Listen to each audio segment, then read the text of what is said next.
Welcome, ladies and gentlemen, to Tuesday Night Lights number 6 and our 4th edition, I believe, of the SEL versus Great Lakes rivalry night. It's going to be a good evening, folks. I am ecstatic for tonight's broadcast because starting us off is one of the biggest bangers of a best of 7 show match I could have absolutely pulled tonight. We've got UTK versus Akron Gold. Yes, that Akron Gold. Like one of the top teams in Eastern CRL Summer Series over the summer. And UTK is looking to take another name from that pool of teams after beating Shawnee State in their last outing on Tuesday Night Lights. And after beating San Diego State 3-0, new look SDSU, but still SDSU nonetheless, in the CCS this past week. It is going to be a great matchup, Ty, 100% right. And it is a potential BBB matchup between UTK and Akron Gold. Good call, Chip. Let's see what happens tonight. We will be starting a little bit early. So if there are people, some like stragglers coming to the stream that are going to be a little bit late, then they might miss the beginning of the series because Akron has requested a bit of an early start time. So they should be popping in here in a second. But this is a big series for both teams, I think, because Tennessee is still trying to prove themselves as a proper CRL roster with the addition of Taibu, and Akron Gold is always trying to prove themselves. I feel like playing in the shadow of your A team constantly, despite being a top 10 Eastern CRL roster, is potentially straining. So we'll see what happens when we get in there. Okay, never mind. Sorry, I thought I was having some issues with my overlay. Akron Gold is Jonathan, Milio, and... oh no, I'm blanking on their third. It's always the third man. I'm good at getting a core, but Jonathan and Milio are going to be the two playing tonight, alongside. I've stopped asking for rosters when I have Tuesday Night Lights show matches, and I think that is something I need to start doing again. Oxytocin. That's on me. Thank you. Chip has me either way.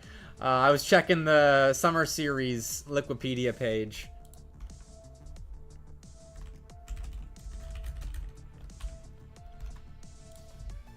And Akron wanted to start early. I don't know if they saw my ping about it, so I'm going to go ahead and send them the lobby info again. But we should be getting started here in a second with Akron Gold and UTK. And yeah, they joined right up. So, I'm going to let them know they can join early. Best of 7. Both teams representing the Southeastern Esports League and the Great Lakes CRL, northern version of SEL, sister league of the SEL, whatever you want to call it. Either way, two regional titans doing battle in a best of 7 formats. Let's get this thing started. UTK, traditionally slow starters. We'll see if that's the case here in Game 1. In their series against Shawnee State, UTK did lose that first game, and it came back, and Jonathan's trying to do his best to start things off in favor of the Zips, but Crisp took a massive 50-50 there. Almost found an early goal. Both teams, a pair of quality opportunities. One off a challenge, one off a double demo, one here off of some awkward defense there. Akron, a little bit awkward there on the goal line, but they find a way out. They zone Crisp off the ball, but they'll still get right back to it, setting up Jobro for a double tap that's sure to be in on target. And Akron will clear the other way, giving Emilio a fantastic redirection into the UTK box. I know this UTK roster, at least 2/3 of them, are very familiar with Emilio. The Bluegrass Boost Battle LAN this past spring featured a grand finals, including Jobro, Crisp, and Emilio, who was playing with the A team at the time. And that was... oh, wait. I guess they... Chip, did they play in the grand finals? That was Cincinnati, was it not? Oh, man, now I'm second-guessing myself. Too many results to keep track of. Gotta make sure I've got that result on lock before I start bringing it up. But either way, still a close matchup so far, 90 seconds in. I gotta hydrate real fast, as the Esports SEL channel has requested I do so. And yes, Be More, you can bet on this series. Payne, I did watch Worlds. Sad start for North America, I'm afraid. But we can make up for it with some quality Rocket League. Our two collegiate titans. Alright, you got 2 minutes to vote on this one. Put your Bepic points on the line for Akron Gold and Tennessee. You got the benefit of the first half of Game 1 to help influence your betting style. think the rumor that Bepic points are going to be a future central currency are still true. So I would stock up now. Make sure you're betting safely. And not wasting it on 20 consecutive hydrates like I saw last week. Thank you very much. Good defense out of both ends, as you would expect. I know UTK is taking this seriously. Akron Gold so far seem locked in. Been awkward a couple of times, I think, on both ends. It's a decent look that Oxy actually converts on. It was a decent look, but I was going to leave it at just decent. Just a big dunk. Oxy was behind the play, and Taibu, I think, thought he was just a little bit closer. So a dunk goal for the Zips, but finds them first blood with a pair of minutes left. Big hit off the back wall. Side, crisp. Want that ball taken from him. Jonathan's downfield, testing Joe Bro's defense. And he does not pass that test. Missed there on the near side. Could have spelled disaster for the Volunteers. Instead, though, they find an equalizer on the opposite end of the pitch. Crisp a carry. He sets up Joe. And Joe knows what to do with that kind of ball. 1-1.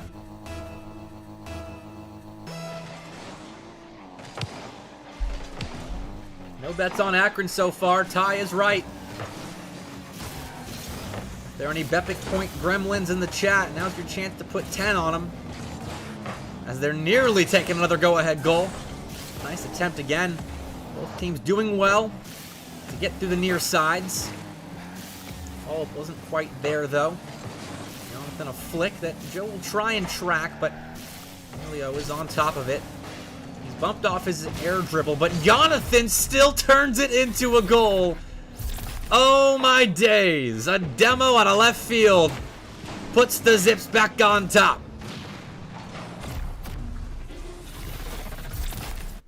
2-1 with 64 seconds left.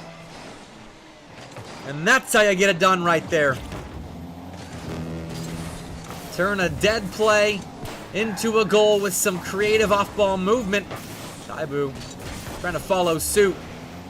But now he's got no boost and has to watch. Joe contests that carry on Emilio. Taibu fuels up. Gets the ball into offense. Nabs 100 of his own. Sets up Joe for a shot that's deflected by Emilio. Good save by the Akron Zips defense. Now they have to get back quickly, though. Jonathan does. Only gets as far as Joe, who plugs the back wall, but Emilio has that play read. Not an easy ball to get your car in the path of. Jonathan still performing dissections of the UTK defense on their goal line. Clearing out members left and right, and that one didn't result in a goal. The Volunteers set up one last opportunity that is emphatically cleared away. And their equalizer will not even get a chance to find its way in. Akron Gold take game one. But me oh my, was that a back and forth affair that I hope continues as this series gets on. Field domination 55-45 in favor of the Zips. Shots 5 apiece. Every goal assisted. And we are in for a treat tonight, ladies and gentlemen. As after this, we've got Michigan State versus James Madison. A JMU team playing with a roster that'll pop up in the spring. And that Gadira is claiming will be CRL level. We'll see what happens against Michigan State. A roster looking solid. But at the moment, Akron Gold, a solid game one win of their own. Not a ton of pressure on either side. I think both teams really were kind of figuring each other out, going through those traditional motions until Jonathan and a variety of Volunteers decided to start hunting heads in their offensive third. And I'll hydrate again. What's up, Oddfellow? There we go. Got to keep the voice intact tonight. It's only 3 best of 7s tonight, but they are still best of 7s. But UTK is no stranger to winning 4 in a row following their first Game 1 loss. Again, we have someone advertising that the best viewers are elsewhere. And I just know that's not true. The best viewers are right here at the Mr. Bepic Twitch channel. Best Rocket League as well at the collegiate level, and I have been kicked out of the lobby. Awesome. Let me join back up real fast. That's twice now. I have been kicked from the lobby as soon as a game is starting. I don't know what's up with that.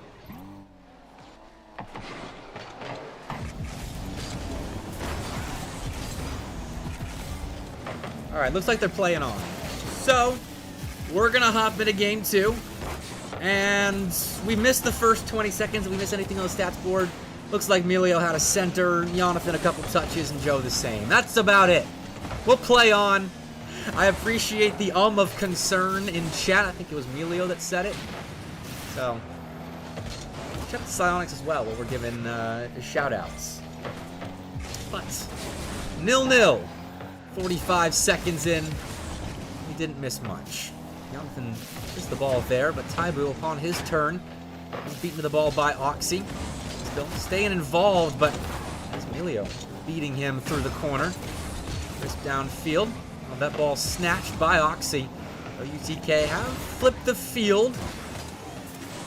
Then still physical as ever, trying to inflict as much pain as possible on that UTK line, no matter where it is set up. Right there is in the midfield. Here it's just going straight in to the Akron goal net. Crisp, that was just a lobber. Oxy was beaten. Taibu faked a redirect. And I think that was a demo in the midfield of sorts that opened up that gap. So UTK will open the scoring up here in game 2. We'll to add to it now. Oxy attempting to get in the way, but UTK, a couple of wins. Got him close, that near post, but nothing further than the corner. And Emilio backs him all the way up. 1-1. We are tied up again. UTK, we're beaten by 2. And Joe brought to streak back as the last man. Emilio, too good in that situation. Too good not to let that ball find its way home.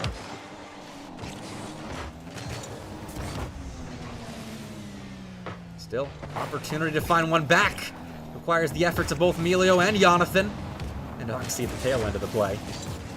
He takes out Crisp. Jonathan wins a 50-50 there, but Crisp sends the ball back the other way, and Oxy returns serve with a pass to Jonathan. Backboard, not quite open for business. As Taibu is at the helm of the defense there. The midfield line here as well. Takes out Oxy. Slow things way on down here in the UTK corner before picking them right up. 50 to the midfield line. Keeps us fighting for possession. Taibu poked that around Emilio at the midfield line, so he'll pinch that ball center. Joe Bro is feeling ambitious, as was Crisp. That leaves Taibu in an awkward spot. Emilio and Oxy versus Taibu, and a Joe Bro that entered the fray at the last second. But his efforts were much needed, as he almost certainly prevents a go-ahead goal that finds its way in regardless. Akron Gold proving to be a tough out right now. Pinch down. Finds the ball in Jonathan's hands. The defense was set up for that, but they weren't set up for a descending Oxy. Unbelievable. Go-ahead goal for the Zips. And Jonathan prevents an immediate equalizer. Dunk there will give Oxy some agency in offense, and Emilio on that back line. Continuing a trend that Jonathan started early on in game 1. TK players are not safe anywhere on the pitch. Even here, Emilio attacking Crisp from the side, even when he thought he beat Jonathan there. Still has to contend with a second Zip, but now it's just Jonathan alone on the goal line. Elbow shot off the post. Will not find its way on target. That push off the back wall results in nothing more than Taibu salvaging possession, but possession quickly can turn into an opportunity. We got a pair of talented offenses on the pitch tonight.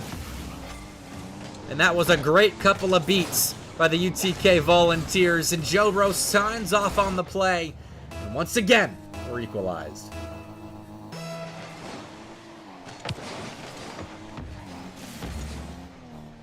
Really quickly, Space, I see you peddling that narrative that UAH took a game off of UTK. And what you refrained from telling me, and right here as well, telling everyone reading it, is that game 1 win I thought was a turtle off, according to Shaka. I would like to know your side of the story there, if it's just Shaka being Shaka, but you gotta include that detail, as Crisp has just taken the lead for UTK again. It's been Joe doing a lot of the scoring tonight, but here Crisp reacts quickly to a Taibu center ball, and that's a third for the Volunteers.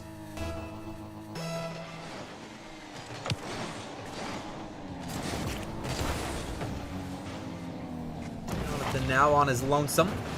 We'll have the crowd of UTK players attacking him, thinned a bit by Oxy upfield. Akron still work their way out, and they're just trading explosions left and right.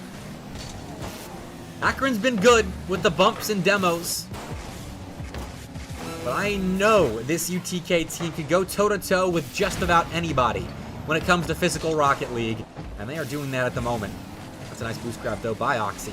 Good off-ball movement. That doesn't include a demo, but UTK still generate a shot that Jonathan uses his near side post to make sure stays out. That gives the Zips another opportunity here. Find an equalizer late. 10 seconds on the clock. And again, it's a 0-second campaign that begins in the needy team's goal line. Akron quickly clear their zone. Find a center ball that is stopped by Crisp, and they cannot keep the ball up, allowing UTK to ground it and tie up our opening best of 7 of Tuesday Night Light 6. Akron again, only able to generate 5 shots on target. Again, able to score 40% of their shots in game 2.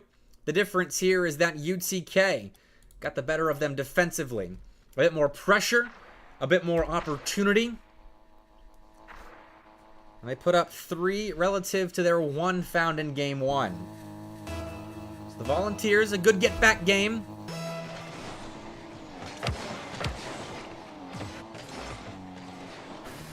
And I'm not sure, just quite yet, if this is the same UTK team that'll lose game 1 to a solid roster and then rattle off 4 in a row. I have to feel like Akron Gold is the favorite in this series. Just assuming the notion that they are taking this match seriously. And it's a show match. All teams treat show matches the same way.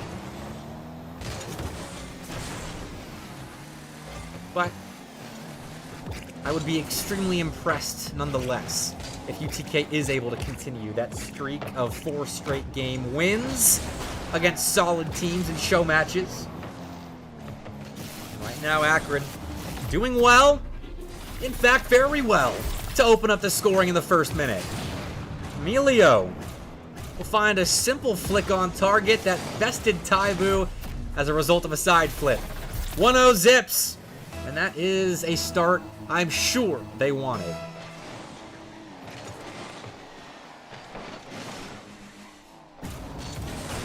Now Emilio stopping one Volunteer, but having another pick up the play right behind him. Oxy and Jonathan, though, do well at the midfield line. Get the ball clear and set up Emilio again for a play. He won't make contact on the ball, but this pressured Taibu a bit, though Taibu is unfazed. 1v3 for the new UTK All-Star. He stole it from Emilio, bypassed Jonathan, and flexed his muscles through Oxy. 1-1.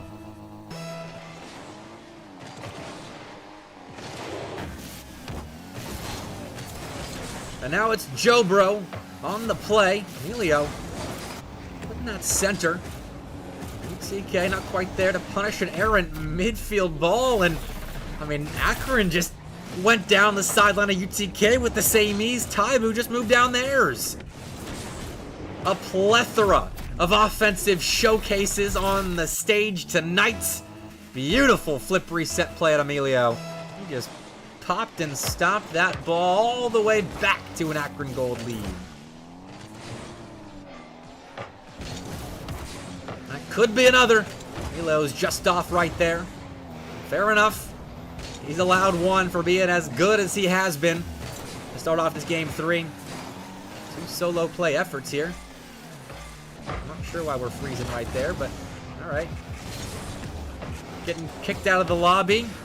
And now the stream is struggling just a touch. I do apologize for that. I don't know what's up with that. Hopefully that gets resolved soon. Yeah, I'm just lagging right now. Alright. Gonna have a chat with Spectrum. They apparently don't know we got the show match of the century going on at the moment. Akron Gold and UTK going toe-to-toe, and they will continue to stay toe-to-toe. 2-2 at the halfway point of Game 3.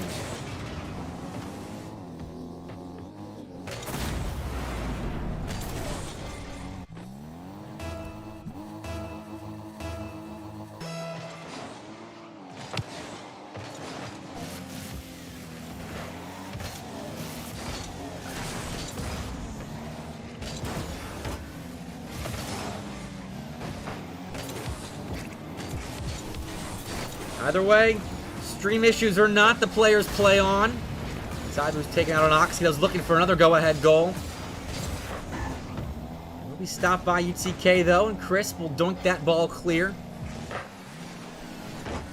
At the midfield line, he steps back into the play, keeping possession in the name of the Volunteers.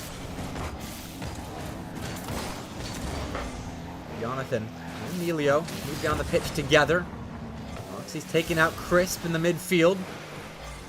Still UTK holding on to things for the moment. Taibu's lurking. He's nearly given a chance to shoot, but Emilio had that play tracked. Off the back wall, Jonathan will find Crisp at the midfield line, but Jobro stepping in with some pace. Doubles that ball. Emilio again in defense, had that play tracked. Now was trying to make life miserable for Chris, but Jobro made life miserable for Emilio. And that has been the guy in transition for Akron this Game 3.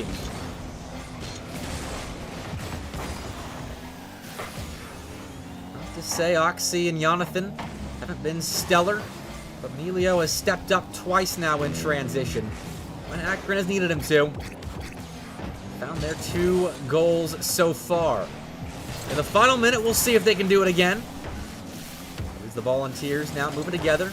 A little Taibu and Jobro kiss in the midfield. And Akron's not having anything of it.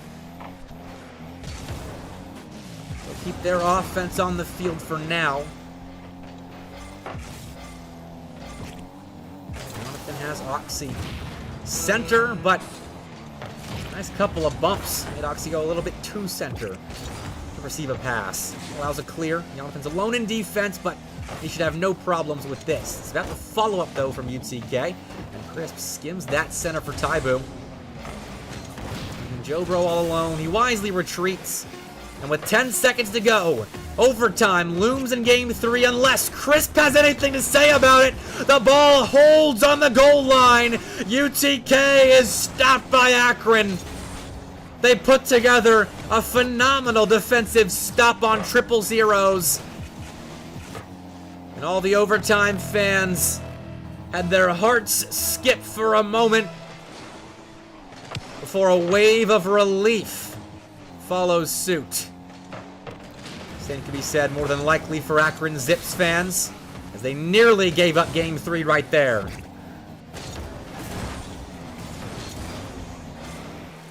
But at the beginning of overtime, Joe Bro, with nothing in the tank, gets the ball away. Interferes a touch with Jonathan's attempt at that ball in the corner. So Jonathan does get to the midfield line. UTK gets a little bit more pressure on that Akron defense. Trying to put together a couple of passes to find a way out. Toss a bump in that recipe as well. Akron wins the ball for himself in the corner. Oxy follows up, but Taibu at home on the goal line will put the ball away.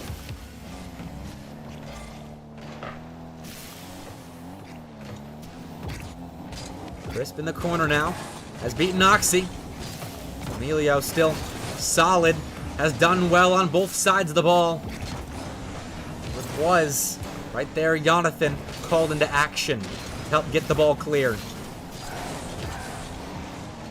And clear that ball would stay for just a moment. Jonathan will try again, but Joe finds Crisp, who pops the ball up. Will track it himself. No! Headhunts Emilio.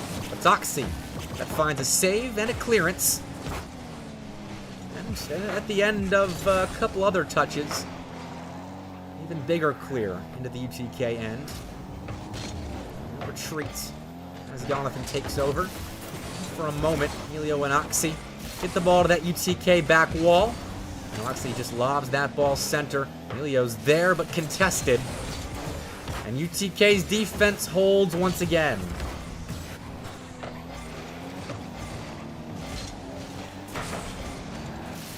There to field that for Oxy. So we'll follow up his hard sidewall strike himself. Akron just beating around the bush at the moment. I think trying to secure possession more permanently. As UTK, it seems so difficult to get the ball out of their hands. They're so good at playing toe ball.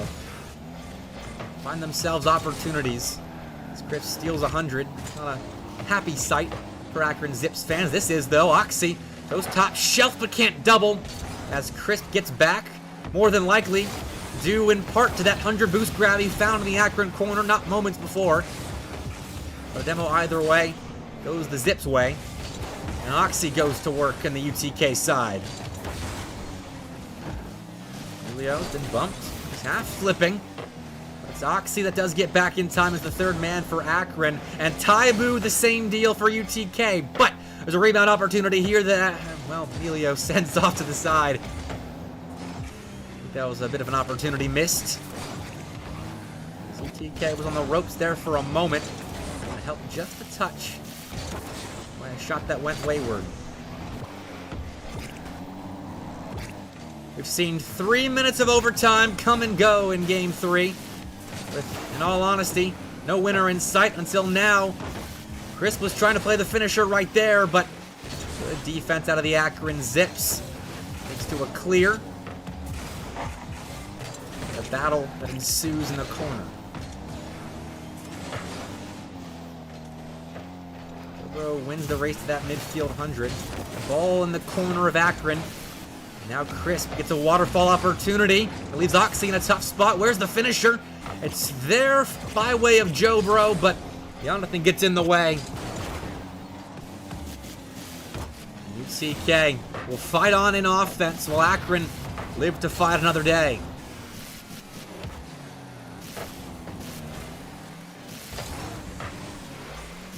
Oxy to the back wall of UTK.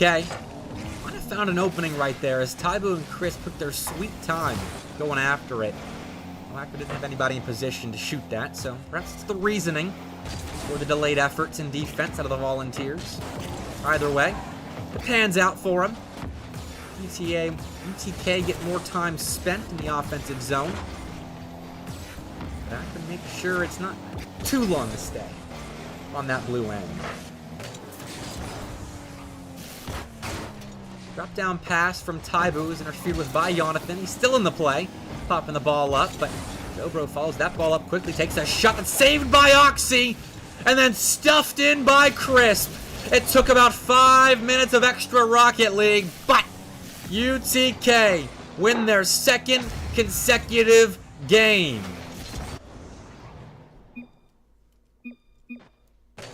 They step up big time in overtime. They know B-Moore's got a flight to catch tonight. And they've now rattled off 2 in a row. Back and forth. Both teams had their opportunities that game. Both teams were stopped frequently by the goal line defense and the midfield defense as well of their opponent. That was a chess match of a game number 3. And it will continue. We have at least 2 more games in store for us between UTK and Akron Gold. One of the best show matches I think I have ever hosted on Tuesday Night Lights, and for good reason. Quality opportunities for Akron Gold, still somehow stopped by the UTK goal line.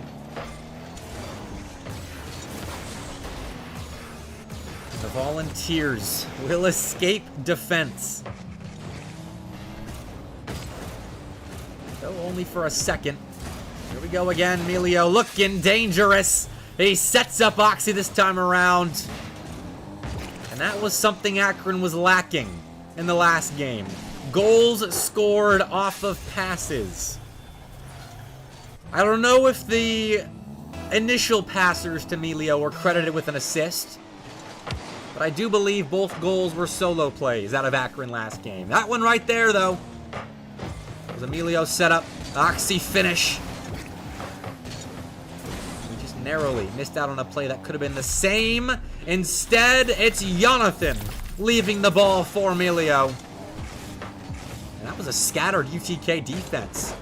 And Crisp got bumped. That's why it was so scattered. Joe had nothing in the tank. Crisp was taken out. And that is a 2-goal lead for Akron early. Oh my. That was the third found by the Zips. Crisp takes the ball, clears it. We'll get UTK on the board in terms of offensive production. They are still lacking for goals. And time spent in the offensive zone, in all honesty. Akron's done a phenomenal job keeping their feet on the gas pedal to open up Game 4. They must know that you don't want to let UTK win 4 in a row on you. They did take a little bit of time in between games 3 and 4. Perhaps to talk things over. Perhaps not. I don't know what they were doing in those extra 30 seconds. I like to think they were hyping each other up, talking through strategy. How to beat this UTK roster that at the moment has a lead in another series against a summer series squad.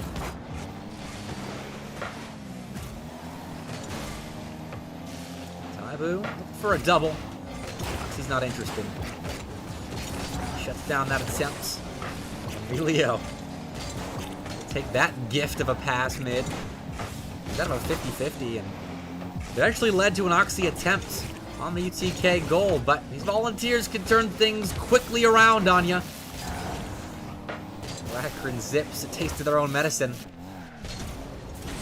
think UTK's escaping, but and Akron will find an unexpected clear, find a gap in that midfield structure. UTK missing a bit. It's a bump that could result in a Taibu chance on net. He went for it. You bet he will. Didn't quite pan out, though. Akron haven't had a moment of humanity, I feel like, in defense. They've been going through the motions, doing everything they have to so far to stop UTK. That really hasn't been too dangerous for the Volunteers. That blue end. Instead, Akron starting to fire on all cylinders, it feels. Could be a third, and Emilio confirms it. Ball takes a glance off the near side post, but was never in any danger of being missed.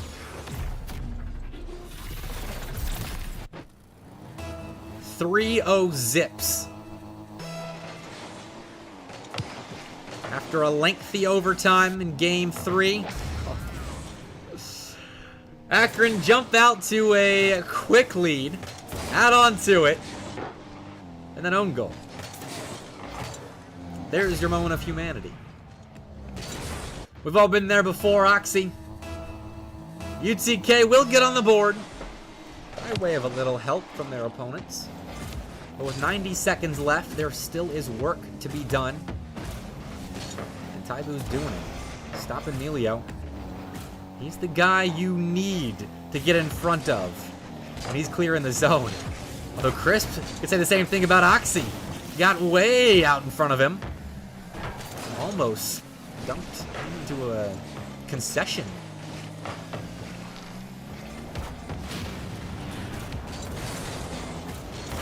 Taibu.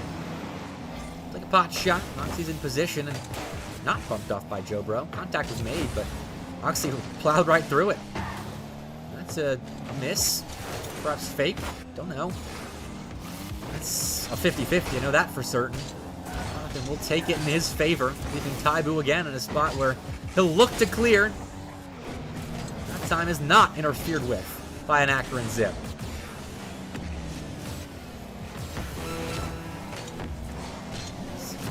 Quite reading their opponent perfectly at the moment. UTK doing well to clear. Taibu, big 50-50 on the goal line. If he can get that to go, the Volunteers give themselves a shot on 0 seconds.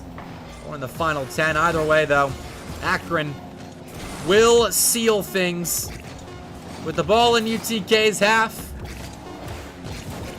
We'll go ahead and confirm that we'll be moving to 2-2 in our show match of the century as the Zips bite back.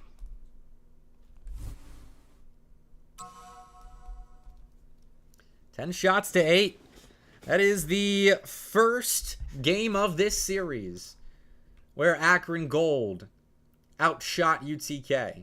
And you could see it in that early pressure. They came out. They were still hunting heads, as has been their playstyle throughout this series. Timing it well. Timing the catching outs of low boost players. And everyone got involved in the offensive efforts there for Akron Gold. Big game win for them to stop the momentum of UTK. But the series is only tied. We move into Game 5. See which side can distinguish themselves and take match point.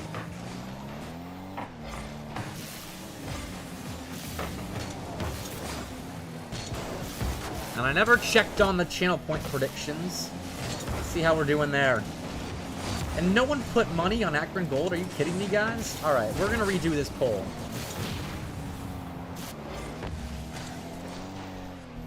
Because we're tied 2-2 right now. So I feel like it's even. You got 2 minutes to put points down, guys. Put your Bepic points on the line for Akron Gold and UTK. It's a best of 3 now. You're not even betting on the full best of 7. Akron's got a spot of momentum. But UTK is a team that can snatch momentum right back. Joe with a double tap into the corner. Crisp centers that ball dangerously as it allows Oxy shot on target. Taibu was home for, but it does flip the field for the Zips.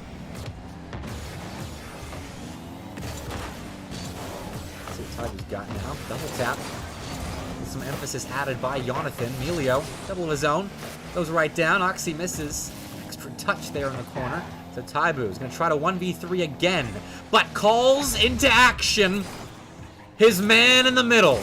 Crisp will score, but that play was set up tremendously by Taibu. He side flipped into Jonathan.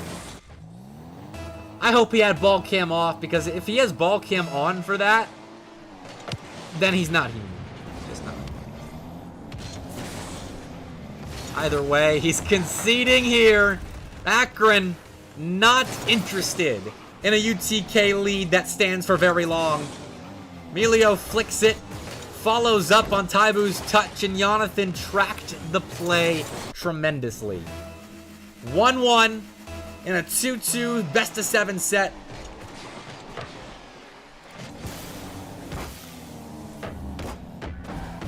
With 3 minutes left in Game 5, we begin a pivotal sequence in this series.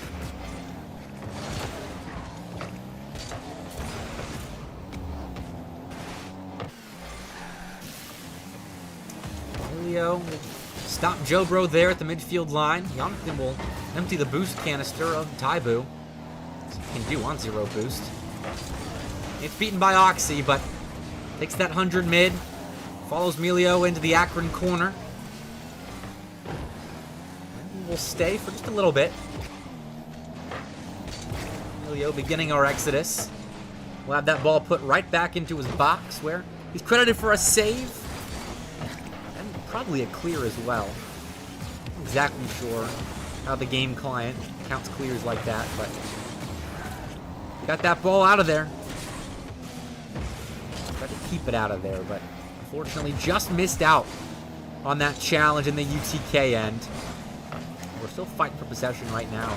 This is why the shot tallies in games have been so low this series, because we have long sequences like this, where both teams are keeping their opponent congested in the corner or on the sideline where they can't really generate a shooting position.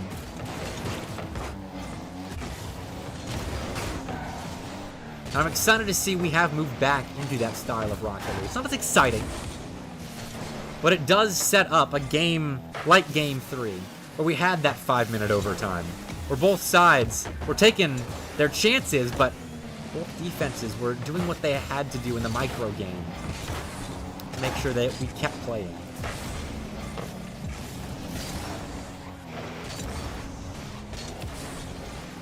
Jonathan pops the ball up, but Taibu's the player that fields it, though his flip reset really doesn't do much for the Volunteers. So it did force Akron into a booming clear that was intercepted. Both sides are hitting the ball pretty darn hard at the moment. Jobro keeps it close, and Taibu's just missed. Oh, Crisp has to hustle here as Jonathan takes a shot that goes well wide. UTK is lucky that Oxy didn't have enough boost to convert on that open net. Still, they will attempt a shot top shelf. Stopped by the crossbar. Again, the Volunteers dodge a bullet and look to inflict a bullet wound of their own, but Emilio sends Jobro to the nether realm for a moment. As the Akron Zips clear the zone. Taking a ball center, but UTK might have found an open net. Oxy can't get back to this in time.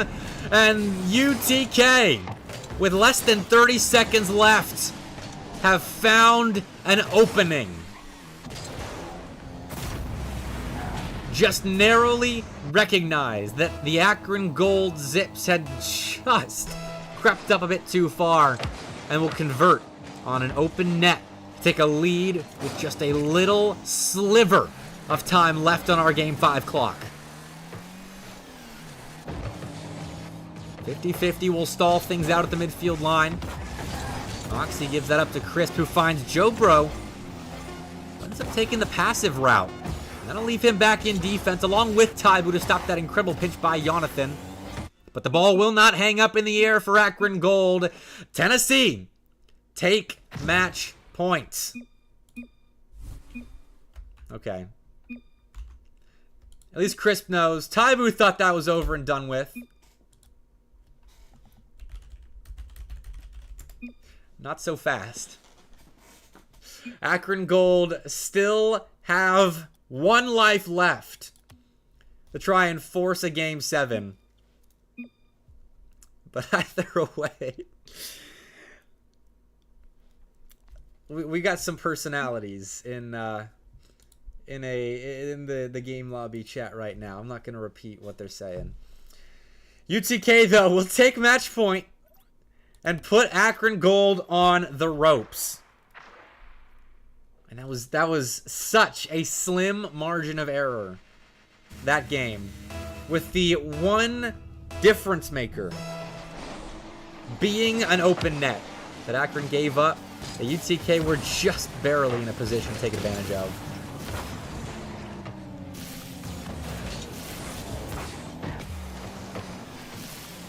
So we'll see how the Zips respond here in Game 6. They did well to capitalize on the hot start they found at the beginning of Game 4. Provided by a pair of great transitions. See if they can get that again. UTK right now looking good in transition. And the Zips looking a bit awkward in defense, but they survive. See if they can keep surviving, though. The situation isn't great, but Oxy makes a great read on what Crisp was trying to do there at the midfield line. And so the Zips do find a way out. The situation, I think they had a combined like 40 boost across the three of them. We'll settle in, though. See who can find themselves the first extended possession of the game. Who do even get that? Extended possession has been a bit relative at times in this series. These are two teams that are good enough to where we could just see a midfield battle for a solid 30 seconds. I'm fine with that. I enjoy seeing how each side takes challenges with the other, try and get themselves some space. Okay, this is an opportunity to intervene with by Crisp. Great read. That's a cut rotation right there, and that is how you flub a near side read right there. The highs and lows of Rocket League presented to you in about a 5-second clip. Not sure why Crisp was so awkward, but it pans out. Both sides have their moment of strangeness in defense. Both sides get out of those moments. Taibu mid. Goes there for a shot. He sends a missile at Emilio, but Emilio manages.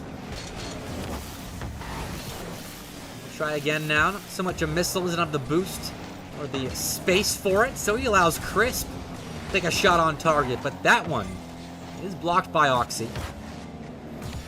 Both sides at home on the goal line at the moment. Except Joe Bro. Loses car privileges and watches as Crisp and Taibu go to work in the corner. Taibu, work he does, has been a menace down that sideline. And Crisp, a menace in offense, takes a shot, sets up Joe Bro for a rebound. There'll be a flip reset set up mid. And Akron is there for Jonathan, deflects that ball off of Joe's Octane. But the Zips aren't out of the woods yet. CK had another half chance there, but a half chance is all they will get until this. Joe sides flips. I don't know if he was going for a redirection right there, just couldn't manage it. But either way, the Volunteers take a brush with scoring first blood in Game 6. Still might. Joe's been taken out, but Taibu and Crisp are controlling the play at the moment. Pick up 100. Use Taibu to rotate out, but it's Joe and Crisp, as it has been since the start of the spring semester this year. And they find out. Akron does well in defense. And they'll set themselves up in offense again, but it's a short-lived stay. Crisp has space in the air. Joe up front, but Jonathan on the goal line to contend with. What a save! Is there anyone back now? No, but Taibu missed on it. Got around the ball a bit too much. And we enter the final minute of Game 6 scoreless. Joe forcing two players to play awkwardly. What just happened? Akron, a massive miscommunication right there. Gives Crisp the most open net he will see all night. And Tennessee lead with 44 seconds left.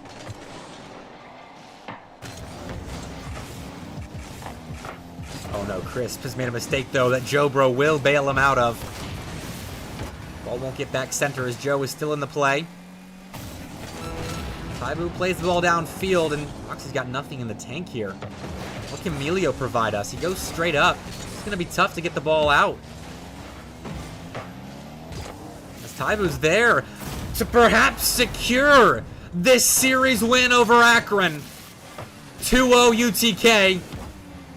And Akron Gold are really now against the ropes.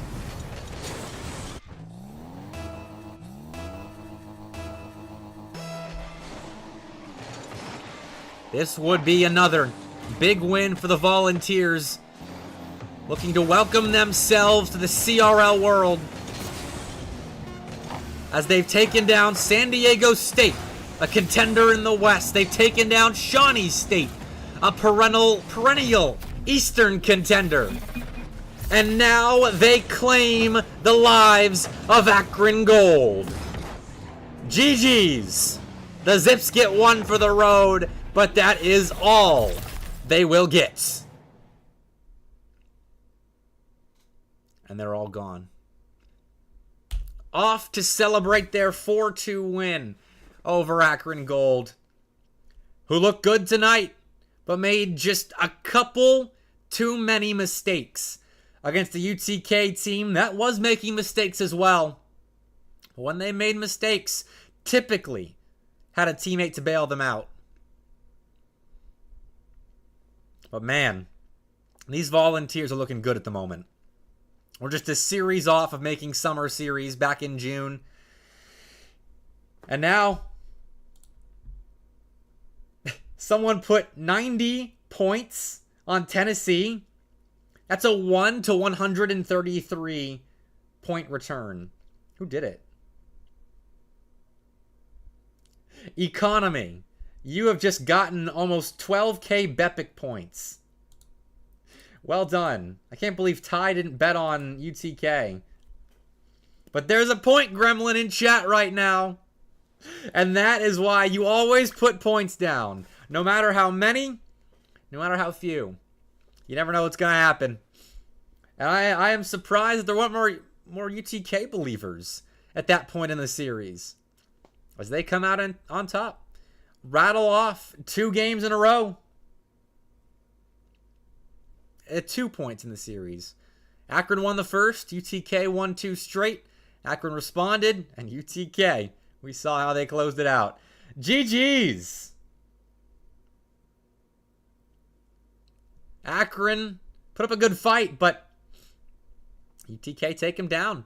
Further enforcing that they are the #1 overall team in both the SEL and the CCS. I think that is a consensus. Ty, you got to pay attention to who you're putting points on, man. Yeah, Akron Gold was the blue side and UTK was the pink side of the second. Oh, man. I don't have any doubts, though, that you'll get your points back. I don't have any doubts. Just got to keep voting on UTK, apparently.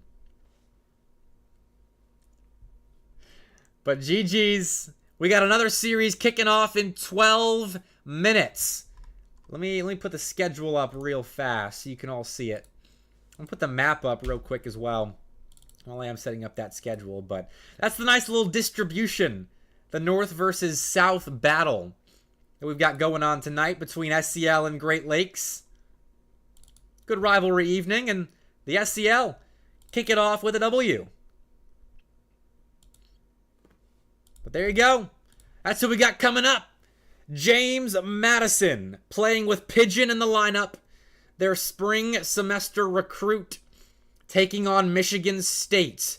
The Spartans led by Opbomb.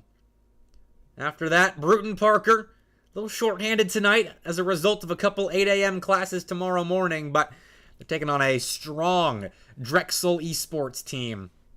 And took down Akron Gold last week in the CCS, so that'll be a tough one for the Barons.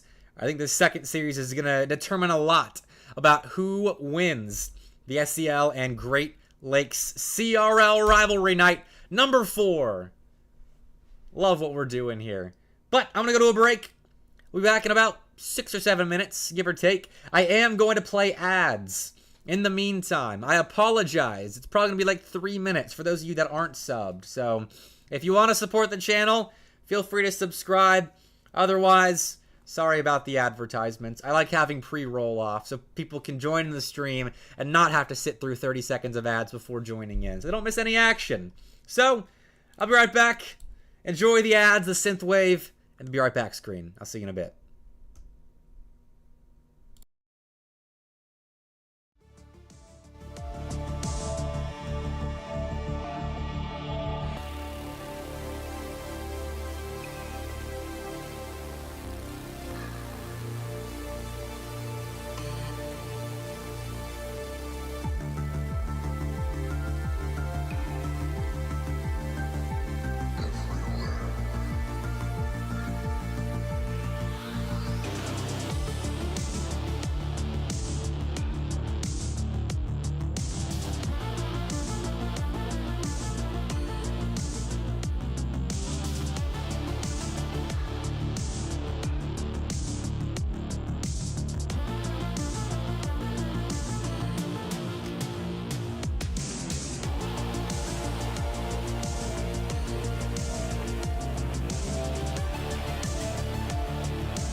Welcome back to Tuesday Night Lights 6. My mic was muted there, as well as the source. I apologize, the miming there for a moment, but we got there. It's SEL versus Great Lakes Rivalry Nights, and the man, the myth, and the legend himself, Bub from Great Lakes, will be joining me very soon. He's running late, driving back from practice, but he'll be with me shortly for our primetime matchup, Michigan State versus James Madison. This should be a fantastic series. I'm excited to see how Michigan State has been developing as the season has been going along, as we haven't really started the nitty-gritty of competition just yet, but we've gotten the development of this team all throughout, like their summer period, just forming as a roster, and now how they look at the beginning of the official collegiate season. So I'm interested as well to see what roster Michigan State pops in with tonight, because James Madison, they're your typical squad led by Gad, but they got special permission from me tonight to play with their spring semester roster, with Pigeon joining the lineup. He's a recruit that is starting at JMU in the spring, and Gad is very confident with this roster. He really thinks they are a CRL team with him in the lineup. So I'm eager to see what they look like. And Michigan State, I think, is a very good litmus test for how good a team can be, because it's looking like it is the starting lineup for Michigan State. They played with subs in the past, but Opbom Morvo? Shoot, I forgot how to pronounce his name. I'll have to ask him. And Knock is their third, so let me type to Morvu real quick.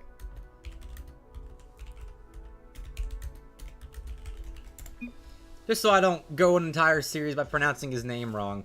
The thing about these show matches and about working in collegiate is there are so many programs and players and pronunciations to keep track of.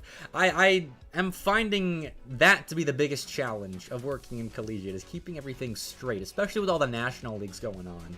Like NACE started this week, NECC starts next week, ECAC the week after that. So nothing is uniform in collegiate. Except for the uniforms, funny enough. Making sure. Alright, so JMU will be here in a second, and we will be good to go. And I'm still dealing with lobby info.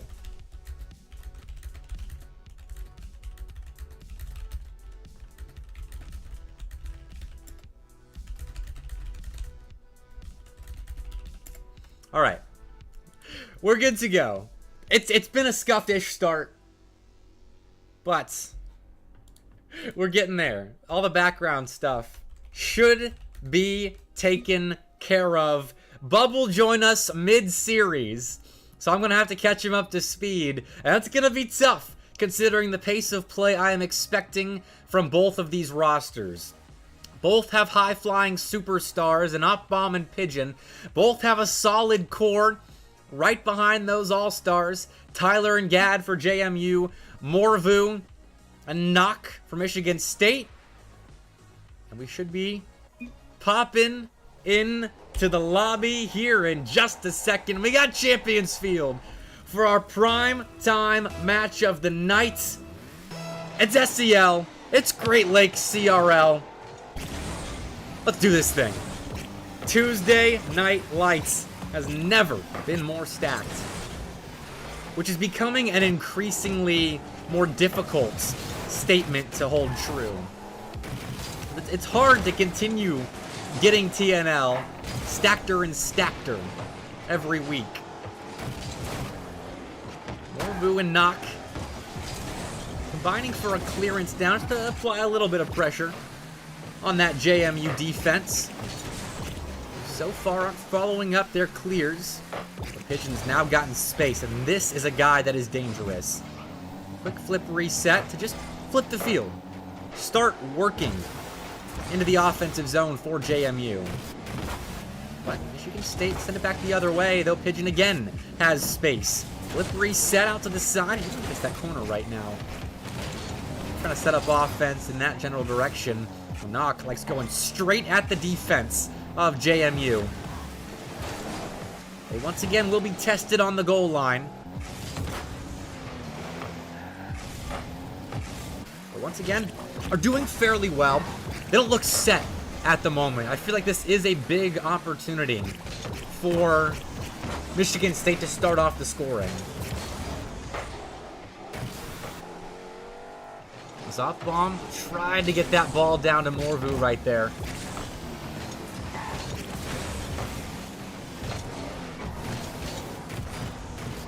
Morvu's got space, working against the JMU defense. Got 2 to bite. So Gad's alone, just for the moment.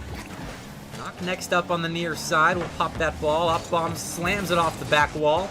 And Pigeon will set that ball free. 2 minutes have come and gone, and Michigan State seems to be the more settled in of the 2 rosters. I know JMU has been scrimming with this new look team, but they don't seem completely set at the moment. So we'll stay scoreless, and I'm alright with that. A very even start to this series, and not a little bit awkward.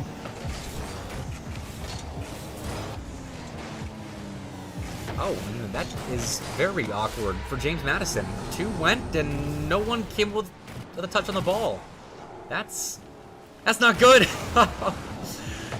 It just split the difference between Tyler and Pigeon. And okay, Michigan State will start off the scoring. Half the game has come and gone. JMU will have to fight from behind. Pigeon is the guy to kick off that fight. Solo play effort here after receiving a pass from Gad. Got up on Morvo to jump. And beat them both. Kind of a return of the favor from earlier when Tyler and Pigeon both missed on their goal line. Both teams suffering a bit of an embarrassing moment there in defense.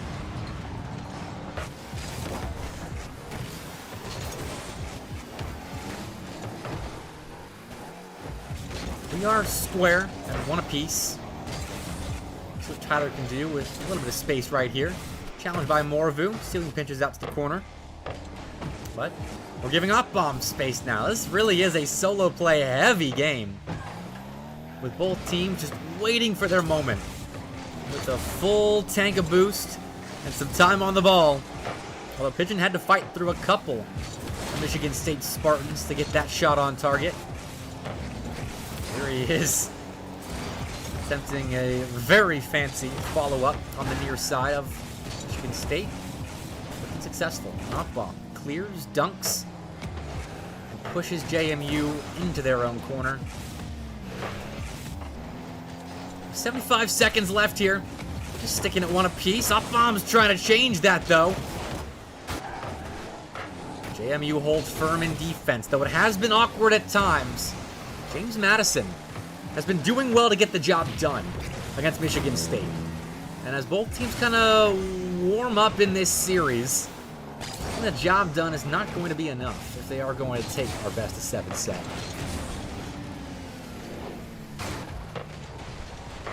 And that's why a simple couple of beats out of Michigan State gives them the lead with 46 seconds to go.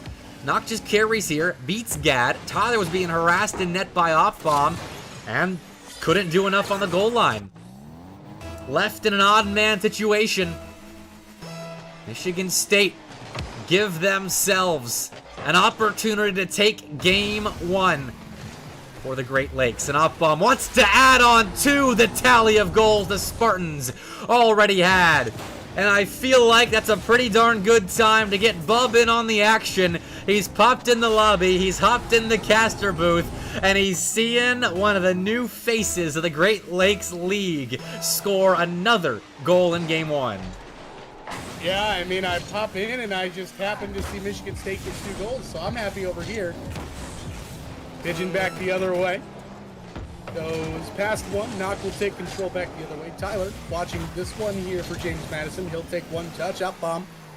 Takes it back the other way into the James Madison corner. Gad will try and take control. Pops one up, Morvu up quickly to the side wall, where up bomb is residing, but not uncontested by Gad as Knock will take some control. Pigeon here in the last 10 seconds, works one to the middle, out in front, Tyler, not able to finish it. Knock one more clear, and that will do it. Michigan State takes game 1 here. Good start for the Spartans. JMU, a little caught from behind, I feel like, in this game 1. I started off awkward, didn't seem to all be on the same page. And the Spartans, I mean, it was kind of going toe-to-toe. Both teams having awkward moments in defense. But, man, Up-Bomb took over there at the end. Great shot off the ceiling. And that's what you expect from Michigan State. It's what you're going to expect for a long time, him being their newest recruit into the program. But JMU, Bub, they're playing with Pigeon tonight. He's a recruit of their own for the spring. I let him upgrade their roster a little bit tonight. So far hasn't panned out, but Pigeon, I don't know if you've seen the name around. I know you play a good bit, but the dude's got mechs. I've heard the name a few times. I don't think I've ever seen Pigeon play. But yeah, I mean, I'm excited always to see new faces, new names. And as you mentioned, you know, Pigeon not the only new name within the last, you know, semester or so on both of these teams, with, you know, Michigan State bringing in both Up-Bomb and Morvu as well to complement your Knock there. So always excited. Always electric. Michigan State know how to perform on Tuesday Night Lights. I think they've actually been here for like 3 of the 4 Great Lakes versus SEL nights. Mar is always ready to have them on Tuesday Night Lights. Awesome. And they've shown up so far. We'll see what JMU does to get back, though. Bub, I don't know if you missed the first series or not, but your Akron Gold Boys lost to UTK in Game 6. It was a 4-2 for the Volunteers. So the SEL on the board first when it comes to series wins, but Michigan State trying to get them back now. We need Old Reliable here to step up a little bit. Is Up-Bomb right away. Looking for one on the board here for Michigan State. It comes back the other way though. Tyler with some space just tries to drop it on target. It goes. Not able to make the save. Maybe expected the flip. Maybe he was a little far away. And first blood here for James Madison. Man, that's just a light touch. I don't know how Knock got sucked so far into the corner right there, because he started that play on the goal line of Michigan State. Well, awkward end to it. Director Cam didn't do us justice, but JMU find first blood in Game 2. And Pigeon looking for a second score here. Got through Up-Bomb, but he's all right with that. Runs ahead, finds a demo, tried to clear a lane for Knock, and revenge is found. Pigeon takes him out. Up-Bomb demoed for his sins, and he will respawn here on the right side, go to the backboard, leaves it for Morvu. There's the save. The rebound on the goal line cleared away. Knock one touch over to Up-Bomb to try and keep control, but a fantastic opportunity there for Michigan State, just not able to execute on it. Oh, it's a nice pass back. Pigeon firing left side. And again, it's Knock on his lonesome on the goal line. But that play, I really can't fault him for. Beautiful pass down the line, and Pigeon dots that shot 2-0. That's a perfect counterattack there for James Madison, up by 2 here in the first minute. Looks good for them so far. Tyler and Knock here off the kickoff, gets past Morvu, and he gets demoed. Gives an advantage here to James Madison, but Up-Bomb looks to slow the pace down while he has control. Morvu to the right side, up the wall, will just boom it towards the backboard where Gad will get one touch deflected to the side. Knock one towards the middle, deflected away. Morvu actually cut off there by Up-Bomb. That's not ideal there for Michigan State. That will allow James Madison an out here. And, well, an out that turns right back around. Like, that's a goal for Michigan State. I don't think that was the best play in the midfield, not on the same page. But, hey, when you got speed like Up-Bomb does, you can make up for mistakes like that. Hey, respectable for Gad there trying to find his man in the middle, but you got Up-Bomb on the other team, like you said, Bepic. Way too fast to let something like that slide. Michigan State gets one back. Got no boost. It's contested by Pigeon there off the ceiling. Double commit for JMU. Could spell a little bit of trouble with Morvu on the ball. His shot goes a little bit wide, though. That could have been the equalizer if he's a little bit more accurate with that ball. But James Madison find a way out, though only as far as Morvu at that midfield line. Good defense here with Michigan State. There's Knock trying to work something out here in the offensive end. Can't get it around Pigeon with no boost. Pigeon will go around Up-Bomb. New player against new player, and, well, new player wins here as Knock from his own corner will try and take possession. Tries to get around Tyler, but attempt is unsuccessful. Goes to the middle where Morvu will take control. Flip reset goes underneath Pigeon, who's just floating there, denying anything beyond him. Bomb will take control at the right wall now, off the ceiling. Tries to go towards the middle. Morvu there. There's a shot and an easy save for Pigeon. Knock up for the rebound to the side again. Morvu leaves it in the middle, but Tyler there, no follow from Bomb, and calls Knock into action for a 50. Pigeon back the other way. Bomb tall to the task there. Knock, maybe a misflip or a miscommit here. Tries to go back for Morvu. A little shaky here on the execution for Michigan State, but Bomb right there for a chance that is sent away by Gad, and we are still sitting at a 1-goal game. It has solidified, though, for Michigan State. They aren't allowing those same openings in their transition defense that we saw previously in the game. Give them a chance, especially with Bomb finding that open net earlier to cut the lead down to 1, but at the moment, having to defend well against another JMU attack. Gad has to give that ball up. Pigeon alone in defense. Stuff that ball off to the side in the corner. Michigan State look to take over again. With this possession play, I'm curious where they go with it. They take their time or head for something quick, and well, it was a quick opportunity sent right back the other way, and Bomb fields. Michigan State's trying to slow this down, take possession in the offensive end, and look for one good opportunity. I almost feel like, as this is an open net back the other way, Gad will say thank you very much, and the 2-goal lead restored for James Madison. Oh, it's just a miss. Yeah, Morvu has to come up with contact on that, and doesn't. That's a gift and a half for Gadira. 90 seconds left. JMU gonna reinstate their 2-goal lead, but I don't think any lead is really safe when Bomb's on the field. He's the kind of difference maker that every team wants. The kind I think that Pigeon is hoped to be for JMU. And here he goes, trying to waste some clock and zig and zag around the Michigan State defense. He's still on the ball with a flip reset. Not Bomb's seen enough. Let's stop that play right there. Tyler hasn't seen enough, though. One try to the backboard. Another miss for Michigan State comes out. Got the 50 there on Morvu. Michigan State, like I mentioned before, the last goal rudely interrupted us. They're trying to slow the play down, it seems, here, Bepic, but I almost feel like Michigan State is better when they're trying to keep the pace of play moving quickly and get as many fast strikes as they possibly can. Knock with a chance, but so many hands up in the way. Don't allow that one to get through cleanly, but Michigan State trying something different. Whether it's working or not, I think is still up in the air clearly, but we'll see, I guess, as the series goes along. But definitely a change of pace from what at least I'm used to seeing. Is once again it goes against them and get another 2 straight open nets, and well, that should frankly seal game 4. I mean, they played aggressive right there for you. Game 2. Yeah, right. 4 goals in game 2. But right there, I mean, Michigan State's playing aggressive with Morvu moving up closely with Bomb. Gad just beats him. I mean, it's been a couple of misreads like that have given JMU a couple of scores here to make up that difference. That's turned game 2 from a very close affair now to a bit of a blowout with 14 seconds left, and we'll see if we get any more scores here at the end. But JMU got their get-back game, and in game 3 we tied up. Yeah, and credit to JMU here. They look strong. I mean, they're not allowing too many openings here for Michigan State, at least here in game 2. And, well, just taking what's given to them. I don't want to say it was all 4 open nets that they got, but they definitely had at least 2 or 3 of those goals, if I remember right, were open nets. I think 3 of them. Knock had a miss there to start the scoring. But, yeah, credit to James Madison. They're being solid in their own end. They're taking possession, and they're finding the openings, and they've struck every single time. And Knock was kind of left behind that game. 50 points. Like, that's a rough game, too, for Knock. And Bomb was creating space.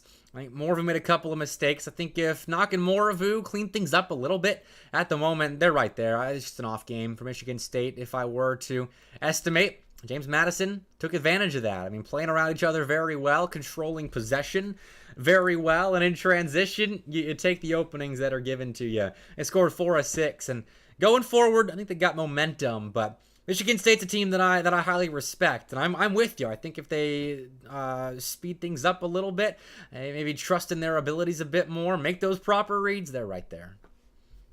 Yeah, and I mean, like you said, a rough game for Knock. That is such a rare sight to see Yeah. in any competition. Knock usually a major playmaker for Michigan State, and well, it got maybe a little exposed there on the goal line. We'll see if Coach Jimmer has any adjustments cooked up for them here as we now enter the best of 5 section of this best of 7 tied 1 game apiece. I'd trust in Jimmer to set the boys straight. We'll see what he can do in game 3 as Gad's taking a pinch that's very nearly, no, scratch that, it is the opening goal. Pigeon comes in to clean up, and I don't blame the Spartans for not being ready for that. They set the boys straight, but what I just saw is all 3 players on a mid boost, and well, Pigeon, like you mentioned, an incoming player here for James Madison, and a name that everybody has heard at least once or twice, and he's not going to miss that. Neither is not going to miss that, but still loose in front of Michigan State net. A strong save for Knock, and would you look at that? He's already at 79 points. He's ahead of last game, so improvement already. I mean, that save, I believe it if you were to say it's worth more than his Game 2 performance, because that was a difficult block to make, and now it's given Upbaum a chance to try and dunk JMU's defense, but Pigeon is credited with a save, and now is looking to pass to Gad, who jumped the gun a little bit, trying to take the play over at the midfield line, and that was really jumping the gun, interfering with Michigan State's transition into offense, and JMU have taken control, I feel, of this series with a good stop there. We'll have to wait and see if Michigan State. I mean, like you said in the last game, nothing is safe without bomb on the field, and one good play from any of these players from Michigan State can turn the tide, but definitely control in the favor of JMU so far. And the ball in the Michigan State again, and again it's Tyler, an attempt on net, steered aside by Morbu. Another attempt out in the middle, up bomb. Jumped out in front to cut that one off. Knox swings and misses, still loose. Tyler off the corner to the middle. Gad is there. If that one's a little wide, Hop Bomb's going to try and get around Tyler. Tyler will send it back into his own corner. Morbu pinch out towards the middle. Knock is there to the post. And open space for Tyler allows James Madison a chance to get back out. Good stop, though, by Morvu. Ball will stay mid. Pigeon gets an extra touch on the ball. But nothing really other than that, as Knock makes him flounder for a second before beating Gad as well, leaving Tyler to stop ball down the sideline, and he just doesn't get a touch. It's Gad that has to step up at the near side post. That was a big transition for Michigan State. We'll see what they can do with possession, with Upbaum on the ball, and they can do a lot. But we all already knew that. Phenomenal pass. Great finish by Knock. We're tied up. All right, that was what we were waiting for there, Bepic, in game 2. We never saw it. The Upbaum Knock connection ties the game here at 3:01. And like we said, one big play can turn the tide. Maybe that's the wake-up call for Michigan State. And FBI Tugboat, my man, thanks for the prime sub, dude. Hope you're doing well. I see you're keeping busy on Twitter, so I love to see it. And Zen Zero's popping in chat as well. Some Caster All-Stars joining us in the chat. But 1-1 in the game. Back to it. JMU had themselves a little bit of bout of offense, but Michigan State putting a stop to that. Actually almost generates a shot with that challenge. Went on to Morvu, but we'll stay tied 1 apiece, fighting over possession. Knock's going to try and take control. Take a little bit of time.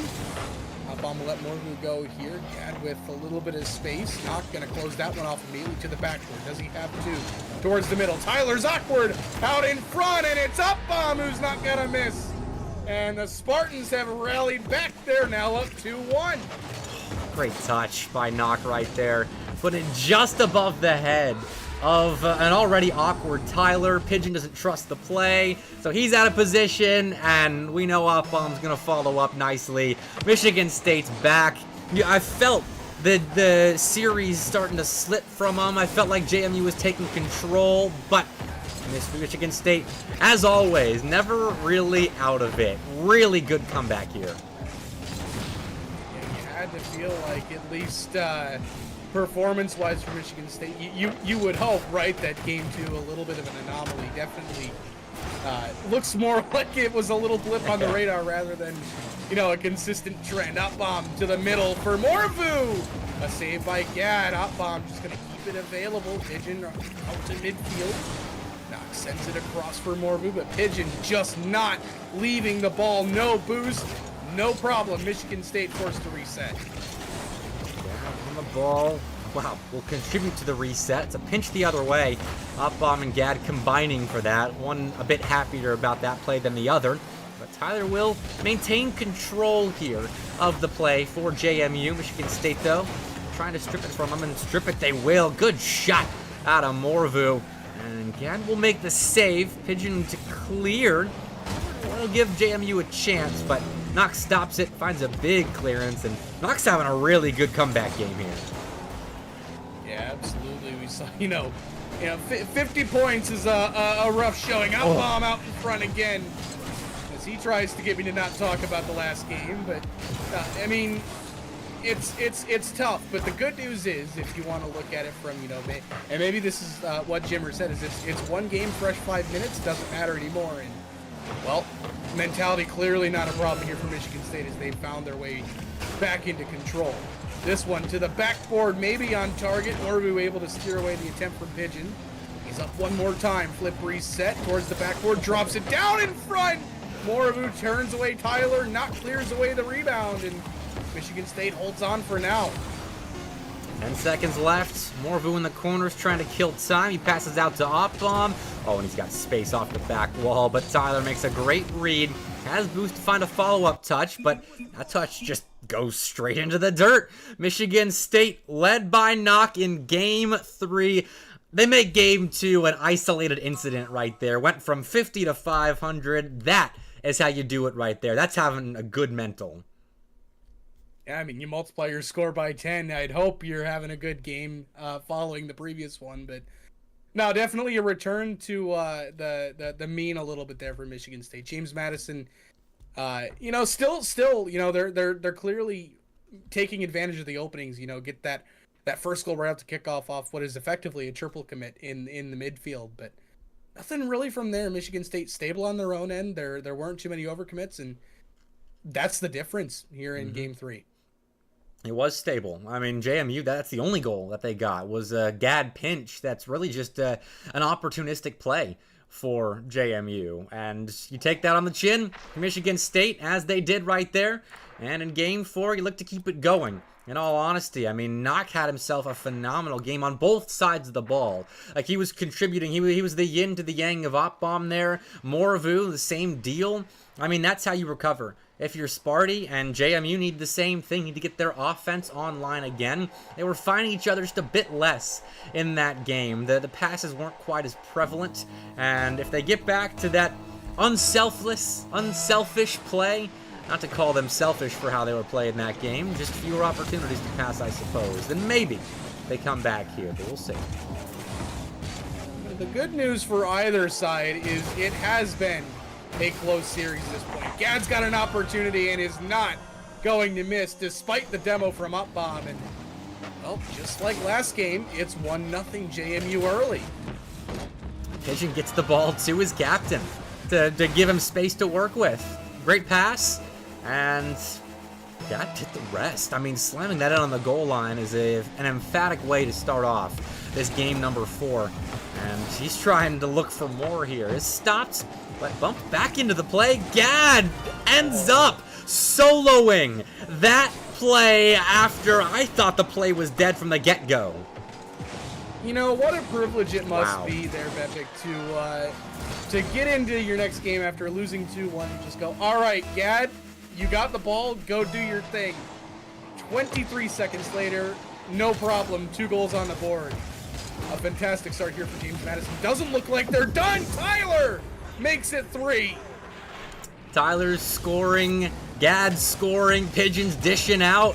JMU, they're doing what Michigan State did last game, where they look at the loss they suffered, say no big deal, and they get right back to it. Already, JMU's looking like they're going to tie up this series. Michigan State, we'll see how they respond to going down by 3 quickly. And this is a pretty decent way to respond. Up bumps, that's a Morvu, but he dents the crossbar. En route to a miss right there. That could have been 3-1. 3-1, Bepic. I was going to start having some flashbacks to another Michigan State series we saw that had a lot of goals very quickly. Still 3-0 here for James Madison, as Knock will go off the corner to the middle. Tyler able to steer it away. Morvu off the sidewall to the middle again for Opbomb. To the backboard, the double. steered away by Gad. Morvu to the middle for Knock, trying to go back. Tyler ends up steering that one away and will look for the clear. Morvu is up. Pigeon removes Op Bomb from the field. Now receives a pass. Not able to get there, a little too far for Gad. And James Madison just looking for some possession here in the offensive end. They've got it at the moment. Op Bomb's going to try and clear it long, but Pigeon's there to greet the ball. He loses the 50-50 to Op Bomb. And now Morvu just take a shot right here. He goes off the back wall. That'll give access to the ball for Gad. We're still really duking it out possession at the moment. Morvu will take it back over with space. A teammate on the back wall to help out, but Tyler is unfazed by the harassment he was receiving on his own defensive back wall. Finds a save, contributes to a clear, and a goal. Pigeon makes it 4. Well, everyone for James Madison has scored now, and well, the pendulum goes back and forth. Bepic, we saw Game 1 go Michigan State's way. James Madison responds in a big way in Game 2. A bounce back for Michigan State in Game 3, and James Madison borderline running away with Game 4 here with still 3:06 on the clock. It's early. I mean, yeah, it's the clock really that keeps it borderline running away from it. 'Cause if it's maybe 90 seconds left, they have darn run away with it already. So there's just not time for Michigan State. I know we've seen them score 5 in pretty quick fashion, but they're struggling to get one right now. The crossbars against them, the posts against them. JMU's got a whole defense of all-stars against them at the moment. 4-0 seems to have spelled the doom of Michigan State in Game 4. But going into Game 5, like, if this does end up panning out in favor of JMU, I'm not worried about Sparty because they recovered extremely well earlier. Yeah, here comes Pigeon looking to make it 5. Op Bomb with the save. Morvu tries to keep it out. This one into the middle. I didn't think Op Bomb was getting there for a second. Gets there anyways. Now he finds Knock. The net is open.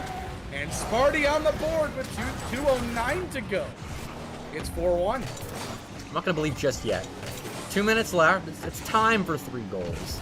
But I just don't know if JMU is going to be throwing away a lead like that. They've been too solid in my eyes in the past. But we'll see. I'm here for it if it happens. And we know the history of Michigan State on Tuesday Night Lights. But Pigeon's trying to put a stop to a potential run from Sparty, though. Morvu stops his efforts to stop. And Knock will take over in the corner. It's a good 50-50, but no one had pushed up aggressively with him, which Michigan State will have to start doing soon as the clock is not on their side. He's going to try and cut this one off, but Pigeon just taking control. Calls Op Bomb to get that one away. Tyler in the way, and here comes Knock again. Well, it feels strange to say the veteran almost setting up Op Bomb. Save there. Morvu dies for his sins. Tyler back the other way here for JMU, and now at this point, this one almost on target. Like you said, Bepic, borderline maybe with 3 minutes on the clock, with just about just under 80 seconds here. It's not looking good. I think we can pack this one up. It just needs a bow. Hold on, I gotta see the rest of this possession first, because Op Bomb's got boost here in the corner. A couple of players tracking the play. If Michigan State can score on this possession, they've got a really good chance with how explosive their offense can be, especially in transition. And Op Bomb's taking a shot that goes far side. It's too far, though. The rebound from Knock is good. It is good. Knock gets it through just narrowly, and there is just a touch of life on the Michigan State side. I feel like we were in slow motion there for a minute, Bepic. We might need to check the mutators. Knock somehow gets it in, but you said 2 goals, 49 seconds. There's a chance. They're going to commit hard here on the kickoff. Gad's just going to wait. He's up around Morvu. Pigeon looking to kill more time. Into the Michigan State end. Gad just jumping for bumps. Pigeon the double attempt. Tyler missed. The net was there. No goal, and Michigan State tries to come back with 30 seconds on the clock. Pigeon keeps it away. Ground pinches just wide. JMU just not allowing Michigan State out. Finally, they're able to get out, but it's only to breathe. Here's a shot. It's high. I don't know. Like you said, Bepic, the posts, the crossbars. That's 3, yeah. Oh my goodness. Well, it's inspiring, I think, for Michigan State. That's something you can take away and just be like, all right, if we just hit our G-dang shots, then we're in this game. But JMU hitting their shots aplenty. 5 for the team, 2 for Pigeon. And they ended on their terms here in a game that was already won. But Michigan State gave it a go there at the end. They were just plagued a touch by inaccuracy. Yeah, we started out with a best of 7. We've gone to a best of 5. It's a best of 3 the rest of the way now, Bepic. The mistakes, they get magnified here. And, you know, we talked about not having a rough game a couple games ago with 50 points. Morvu gets 3 shots, and that's all that he can take home for this game. But James Madison, again, if they can get multiple goals early, it seems to really favor them playing from ahead versus Michigan State, who we know really enjoys playing from ahead, is very good from out in front. But James Madison has no issues holding on to leads right now, it seems. And surprisingly, Michigan State outpossessed JMU that game. I mean, field domination was 60-40 in favor of the Spartans, but with their 11 shots on target, they were inaccurate. They were getting saved. They just have to execute, I feel like, a little bit better right here. And I mean, the series is still tied. I feel like with JMU winning in convincing fashion in the 2 games that they've won, it's very easy to feel like this is a JMU favored series. But I mean, with Michigan State starting off strong in game 1, responding well in game 3, like they're right there with this JMU team. But game 5 is extremely important, because if JMU continues this run and shows that they can outpace Michigan State, then going into game 6, that's when things get dangerous for Spartan. But massive game 5 here with Michigan State again trying to reclaim a series lead. You know, I almost feel like Bomb's gonna not let me finish my sentence. It's quickly 1-0. That might have been an angry one from Opbomb for the way the 2 losses have gone for them so far. Yeah, look at how he cheated right there. He just drove straight into that ball. He trusted in Knock completely to kill that ball off kickoff, and it panned out. Great shot, great follow-up, and I'll just repeat the same talking points for Pigeon and Tyler. 1-1. Pigeon cheats a little bit softer here, but Tyler gets the kickoff around the hard cheater of Michigan State, and Pigeon follows up the play nicely. 1-1. The hard cheat giveth, the hard cheat taketh away. We're level. 7 seconds off the clock. Really the only difference here effectively in your game. I mean, I was going to say, Bepic, that I feel like this is one of those series where we're not going to be allowed to have nice things.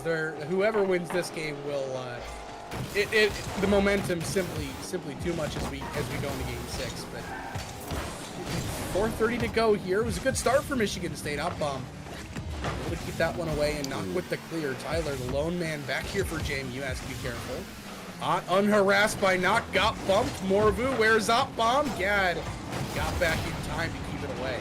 That was a great bump on the back wall. I thought that Pigeon boost grab that would leave Opbomb on nothing after he was a little too ambitious in the midfield was going to kill that offensive. But Michigan State's moving well off the ball right now, trying to find extra opportunities to get through the JMU defense. And right here, just kind of sending long clears away and following it up with bumps and chips on that JMU goal line while trying to stop him in transition, which they cannot here. Despite a great effort out of Opbomb, Tyler's going to best him. What a snipe from Tyler. This is going in on almost any defender you can name. Opbomb does the best he can, but the best just not enough. And James Madison, like we said, they love playing from ahead. They're now ahead with 3:48 to go. Michigan State keep sending that cheater so aggressive towards that ball. You can see the contrasting styles, how Michigan State can play aggressive and how fast they want to play versus JMU's more controlled cheat off kickoff. And it's a little microcosm, I feel like, of how both teams like to play. But at the moment, JMU controlling things in offense, but Knock's going to send that ball long, and Gad was so ready for that. My word. I think he pre-jumped a pre-jump almost with how early he was up. Opbomb also deleted. Morvu swings and misses. That opens up the Michigan State back line, but a good 50 keeps JMU out for now. Here's Opbomb. Off the ceiling towards the backboard. The double. Gad got up in time. just controls this one out to the corner, tries to seal it out there. Now Tyler tasked with the same issues, and not nearly gets through. Wow. Hop bomb steered away again. Morvu towards the net. Tyler answers the bell again. Hop bomb drops it down for knock. Another one, and Tyler's there again to keep it out.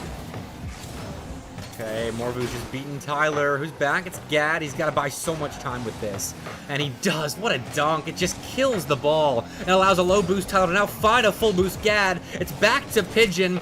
And, well, the pass was a little off, but JMU escaped right there with 4 incredible saves. Gadira is reading the play well in advance at the moment. He's got that Back to the Future sports betting booklet that lets him know what's going to happen so he can bet on it, win it, and now see if he can't put JMU back up by another. Trying to keep that from happening. He finds Morvu has 1 touch, make it 2, Knock gets the demo. Morvu, no boost in the tank though, will enable the clear here from Tyler. Hop bomb to the right side, he sees Knock. Off the ceiling, drops it back down for Hop bomb. Cuts to the middle, a save by Pigeon. Dies for his sins. Morvu into the center for Knock on target. It's in! And we're tied. And it's finally a shot that JMU couldn't read. Hop bomb demos 1, I think chipped another upon entrance. I think that's why Gad was kind of floundering there from the back post. And that is a perfect play out of Michigan State. They've been looking for those bumps and those demos all game. We've commented on it, and finally, it pays off big time with 90 seconds left to go. And Michigan State was looking for a go-ahead goal right there that was just narrowly stopped. No goal bigger right now no goal bigger rather in this series than that one by Knock. I guess when they're expecting nothing but fastballs, throw the changeup on. Pigeon off the corner into the middle. 1 more touch, maybe. Hop bomb keeps it sealed out for now. But Michigan State, you talk about a big goal when they need it most. I'm just talking about the future, I guess. Knock has another. And Michigan State with the lead with 67 seconds left. And that's a bad read by Gad. As third man, thought he could go up for that. Both his teammates were retreating with nothing in the tank. And Morvu and Knock got the better of him. 60 seconds left now. JMU fighting from behind. This Michigan State team just will not go away. The Spartans are pesky. Able to keep it out for now. Still dangerous out in front. I believe that was Hop bomb who had to follow through with no boost. Just get the dive in, and Knock steers it out. Gad, 1 touch off the flip reset. Gets a second to the sidewall. Morvu able to steer it away. Nobody there for JMU. They need to get some sort of possession here. As Knock steers it aside for Hop bomb. Pigeon up for the challenge. Morvu dusts everybody. Gad alone in the backfield is also dusted by Hop bomb. The speed from Michigan State almost works out for a goal, but Tyler able to cut the pass off, and Michigan State just trying to do what we saw JMU do last game. Get possession, don't let it go.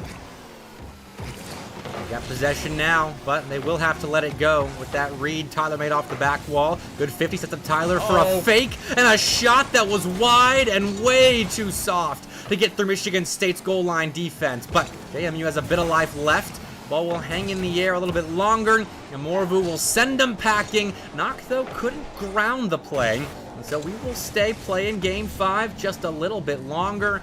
Up on low on boost, but so is Gad. He can't get to this, but Tyler can. There's nothing in the tank, though, for JMU. I'm impressed they've kept it up this long, and eventually you felt it had to drop. 3-2 the final in Game 5, and Michigan State, for the 3rd time this series, has a 1-game lead, but for the first time, has match point. Yeah, and Michigan State living life a little dangerously there, if you will, not just getting the ball down, and James Madison tried their best, but it's going to come down to something like that, isn't it, Bepic, where it's going to be one missed read, one small mistake. Yep. And that's going to define how this game goes, and it does here for Michigan State. They're able to come away the victors, but we know they're not infallible from how the series has gone at this point either. So a fresh 5 minutes on the clock. JMU, they need 2 to win. Michigan State, 1 win away from getting the job done. But I said earlier, as we started this game, that I felt like whoever won this game, likely the winners in Game 6. I'm not so convinced with how this game went. Yeah. I'm both hoping and my brain's telling me the same thing. I want to see a game 7. I think we can get there, in all honesty, because that game was decided by one critical mistake by Gad, just overextending just a touch as the third man, and Michigan State was in a position to punish James Madison for that misread in a game where they were making phenomenal reads. Both sides were, and I'm with you. I really do think it's about who can make the fewest severe errors in this series that will come out on top, because both offenses, I think, are firing at a similar level with their mechie front man in Upbomb and Pigeon to kind of lead the charge and a phenomenal supporting cast behind them. But those big mistakes in defense are going to be what changes the writing that's already on the wall, and I hope that writing starts spelling out a Game 7 pretty darn soon. Oh, JMU doing everything they can. Pigeon not taking no for an answer, and once again, Bepic, have we seen Michigan State get the first goal? I don't remember, but either way, James Madison off and running again here. Honestly, I think Game 1 they scored first, and outside of that, I don't remember if they found any first blood since then. But here, that's a big goal to give up. This is a second one that's going in. That is just far too clean a flick. I don't care who's in net. They ain't saving it. That's dangerous. That's Upbomb on defense, too. That's no slouch defensively. And Pigeon, the wrong guy to give that much control to. And the lead doubles for JMU, and this is exactly what you want to see if you're either a JMU fan or you're pulling for Game 7. And the stream is suffering a bit again. I think Spectrum's picking certain spots it doesn't like in my series to cut them out, so we'll hope that gets sorted out very soon. But at the moment, I think Michigan State fans are a bit happy for a buffering stream. Give them a respite from a JMU attack that has not stopped since the beginning of this game. That was nearly a third, if not for a great save out of Knock. Pigeon keeps it low, and far side demos Upbomb. This is tough for Michigan State, but they have found a way to survive at the moment. I thought Pigeon was going back across. I think it was Tyler who was on the doorstep. Morvu back the other way to the backboard. Gad able to steer it away. Pigeon, one touch. Morvu tries to leave it behind for somebody, but that somebody's not someone he wants to have the ball. Tyler forces it out. Pigeon to the backboard. Morvu has Upbomb available on the left. He'll take one touch. Got Knock in the midfield. Tries to find in the pre-jump. Nearly works. Michigan State was still with possession for now. Morvu on target, top right, steered away. Upbomb keeps the pressure on. That was Tyler. I feel like I've said his name multiple times in the last, not even, several games. The last couple of minutes, Tyler standing tall in his own end. He's kept a presence throughout this series, that's for sure. And he's been relied on a couple of times, as Gad was right there to make a big save on the goal line. Now on the back wall, Gad able to stop one incoming Spartan, but it's Pigeon to stop the next and the third as well. What a save! Falling off the crossbar, Pigeon pulls a block out of nowhere. It's awfully reminiscent for Michigan State fans, and they're not going to like how those games went. Upbomb off the corner, tries to drop it in front. Knock still there, drops it for Morvu. Nobody on the Michigan State offense has boost, and that's going to enable a clear. Upbomb pinches with Knock all the way downfield. That'll give him time to get boost, but half a game left to go. They still haven't put one up on the board. They're going to need one soon. Upbomb off the side wall. Set up Knock for a little bit of space here, and he's got boost to look for a teammate mid, but unfortunately for him, Gadaira had the play read, and Michigan State will have to be backed up after a great bout of offense. Both defenses, after that initial minute of scoring for JMU, have really solidified and are giving us a treat on their respective goal lines. Here's another look. Michigan State Upbomb. The net's open. Tyler not there that time. Just like that lead cut in half. And you talk about a tree, I think we've got a wild finish here. We're certainly setting up for one. That is a nice play by Upbomb, waiting on that awkward read. And all right, the Spartans are here. They're having a go at the comeback. They want this done in 6, I can guarantee you that. No one ever wants to see Game 7 when you got the 3-2 series lead. That's just not how things work. And down by just a goal right now, Michigan State putting themselves in a good spot to avoid that 7th and final game. How many 50s is Morvu gonna get the same way? Not able to take it away, the shot. Steered away. I think I just saw a broken record there, Bepic. It was the exact same motions. Tyler to the backboard, get the rebound, cleared away by the aforementioned Morvu, and Pigeon keeps it available. Tyler across, nobody home. And that's gonna give Michigan State some possession. Off the side, that's a bit of a mistouch from Gad, leading to a bit of a misread from Up Bomb. He just plays it to the opposite corner, and it works out. Morvu is over there. It's a good bailout play, but pass a little bit better. Could have us talking about a tie ball game. Knock, again, nearly had us talking about it, but a post going to deny Michigan State an equalizer, and JMU find a way out. Gad, a flip reset he uses to put the ball off the back wall, but Upbomb's going to use his to put a shot on target. It's denied by Tyler, who clears the zone as well, and JMU deny the next Michigan State attack. Definitely some nervy defense showing here for JMU. Usually we've seen them comfortable in this series, but close call after close call. Morvu able to make a save. Now they've got some possession here in the offensive, and Knock has to respond. Gets a 50, gets another. Morvu upfield for Knock. Tries to get another 50. Pigeon into the middle. Up Bomb is going to get there. Knock in the corner. Going for the boost, though. Tyler allowed an out. 10 seconds on the clock. One last push here for Michigan State. Morvu on the side. Just picked up full boost. Up Bomb beat out by Pigeon, and I think that should do it, barring a miracle. Bepic, hold on thought. Up Bomb, one more try. We're going to game 7. Well, that miracle provider of Michigan State's almost got a hold of the play there, but he was denied by a James Madison defense that did enough to get over the line by, I mean, my word, 5 saves for Gad. Overall, Michigan State, so many opportunities to claim that game back, and it's very similar to the last game that JMU won, where they were significantly outshot and outpossessed by Michigan State, but their defense and their quality looks got them that Game 6 win and a berth in Game 7 on Champions Field. Oh man, our second show match of the evening is delivering. It always does. It feels like when Michigan State is here on TNL, it's, you know, they set the bar pretty high, Bepic, from a certain UTK series a while back, and it feels like every time we see them, they just deliver pure content. You love to see it. Yeah, you do. Especially like that was a team, I think it was just Knock that was on that roster that provided all of that entertainment. I think it was still Mara and Rocket Man alongside him, but now he's got some real entertainment providers to join his Spartan army. But JMU, they know how to provide a little bit of a sparkle of entertainment as well. They got us to Game 7. Let's see if they can close us out on Game 7 with a win. The SEL versus Great Lakes rivalry night could very well hang in the balance of this game. Let's see what happens on Champions Field. Well, Bepic, bold prediction, but if JMU goes up by more than 1 here in the first minute and a half, I think this series might be going the way of the Southeastern teams. As Morvu up, flip reset, over Gad, never mind. Michigan State gets Great Lakes on top here.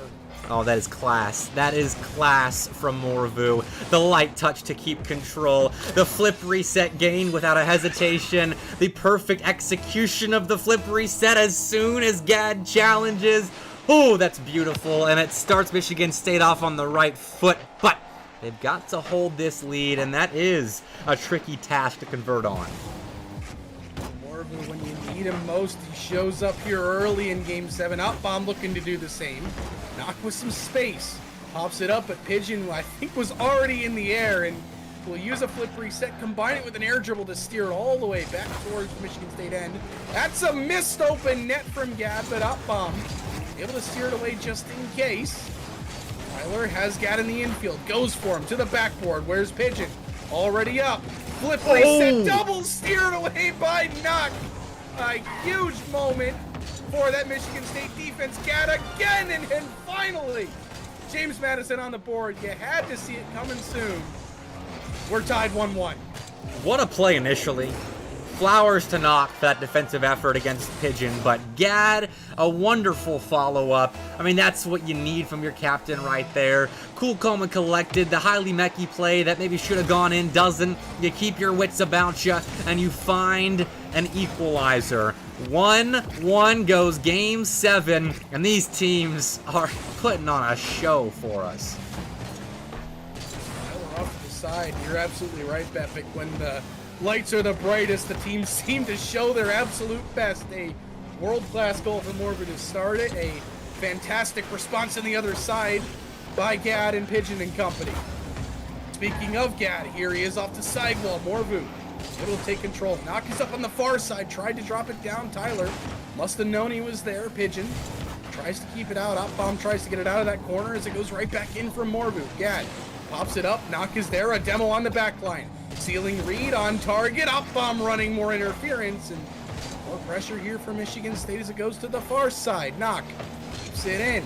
Tries to work it to the middle. Just cycling the ball here is Michigan State. Up bomb one touch up high off the sidewall now. He's got to have somebody in the middle. Tyler able to keep it into the corner for now. Morvu into the middle. Where's Knock? A little bit behind. Everybody commits. And Up bomb not able to make contact. And finally, at least a break for a moment, Bepic, but not for long. All we get is a moment. Michigan State is playing possession so well. Just waiting for that one chance to get another go-ahead goal in Game 7. This could be it. Tyler back in the nick of time, though, and Knock wasn't going to commit for that. With two defenders in the area, instead falling back, giving Opbomb a chance in transition.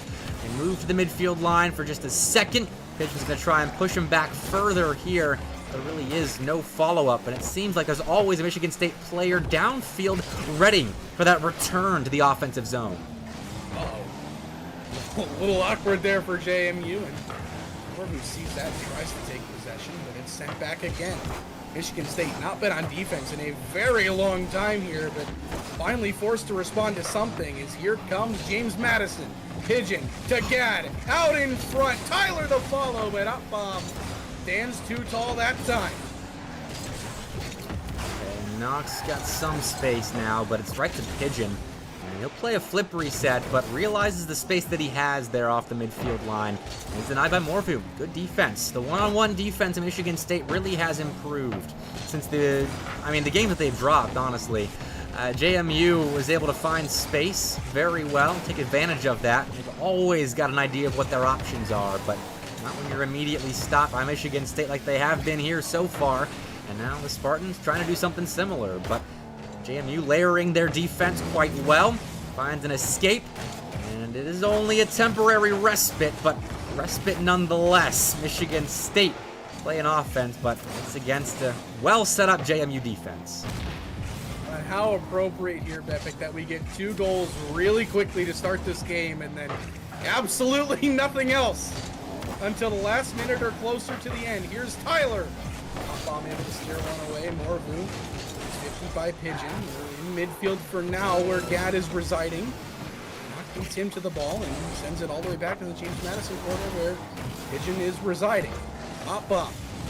Tries to work it to the middle, but Gad is there, and then a nice touch from Pigeon. Gets it past Knock, but Morvu keeps it in for now. Gad will keep that one low, slow, and close. Get the demo, and here comes James Madison, but only for a moment as it's pinched right back out to the other side. Still, Pigeon's the difference maker that JMU wants, and well, he's stopped by Morvu. Opbomb's the difference maker that Michigan State wants, and he can nearly win it. He's stopped by Gad, though, and that ball should be grounded. Knock will let it fall. We get overtime in Game 7. The gifts just keep on giving. Let's see who wins it. And Knock thought about it there with no time on the clock. Thought better of it, and here's an opportunity. Up bomb side flips. Knock will go to the left side. Up bomb the quick turn. What does he have in store? Tries to go low, and that's steered away by Tyler. Pigeon back towards the backboard. Knock will steer it left for Morvu. Gets bumped for his sins, and that one gets past Gad as well. Tyler beat out there by Outbomb, and Pigeon the lone man back. He's trying to keep possession. Morvu to the backboard. Gad is there. One steered away. Morvu again to the middle. Tyler sends it out again. We've seen this all game long here for James Madison. Just stuck in their own end, trying to find an opening, and Michigan State, they just keep coming. Morvu backed off wisely. They're making good decisions to that midfield line at the moment. Backing off when they need to, and their follow-ups typically have been good. This is a rare instance where JMU's actually found a clear, but Akbom has found a demo. That net's exposed. Gad's on low boost, so is the rest of JMU, and Knock forces it in! He played it off the post, but the post was finally on Michigan State's side. Gad tried to play that bounce and ends up putting it in. Michigan State take it in Game 7. Oh my goodness, what? I mean, deception from Knock. You've got everybody thinking you're shooting quick. You play it slow. You effectively fake Gad out of his shoes there and force him to just dive and try and keep it out. Unfortunately, the pinball god's not on his side with the post there, and Michigan State, by a post, take this series in 7. Oh, what a treat, though. My word. Both sides looking very good at times and a little awkward at other times, but it was nice to see the ebb and flow of the awkward play. JMU getting plenty of possession, and then Game 7 where they have hardly any. And Michigan State, at times they slowed down, but they know how to speed right back up when they need to. And there at the end, it was that one transition play that was enough for them to take what was a phenomenal series and tie up the evening, Bub. Great Lakes gets their first. Hopefully not their last with what we've got coming up next. I'm ready, or I've been told I need to point. Are you? Are you ready? I'm ready. I'm ready, Bob. I hope everyone watching is as well, because we're 2 minutes behind. So we're going to have a quick turnaround here as we get set up for our final series of the night. A Brewton-Parker team playing with a couple of subs, showing how deep their program is against the Drexel team that's making waves in CCS and, well, soon to be Great Lakes as well. We'll see what happens. Go into a short break, and I'll see you in a second.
Welcome back to Tuesday Night Lights. It's been a phenomenal SEL versus Great Lakes rivalry night so far. It's been one apiece as well. SEL got one with UTK beating Akron Gold at the start of the night.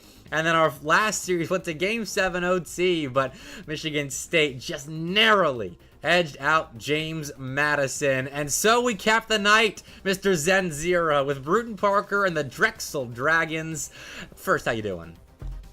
I'm doing great. I'll tell you what, I was here for that entire series, and I saw all the Gad love in chats. The first time, I have to go with my Great Lakes boys 9 out of 10 times, but I love when I see that much support from a player, from the whole family. But yeah, that's going to be a tough one to follow up on, Bepic. That was a great series. It is. And I mean, Brewton-Parker tonight is playing shorthanded just a bit.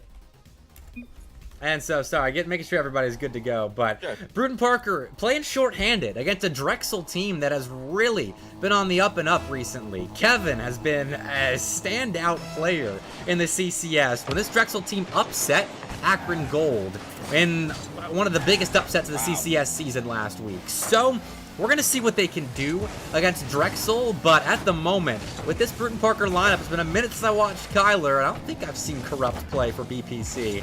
We'll see what damage they can do to Drexel. They're going to be tough.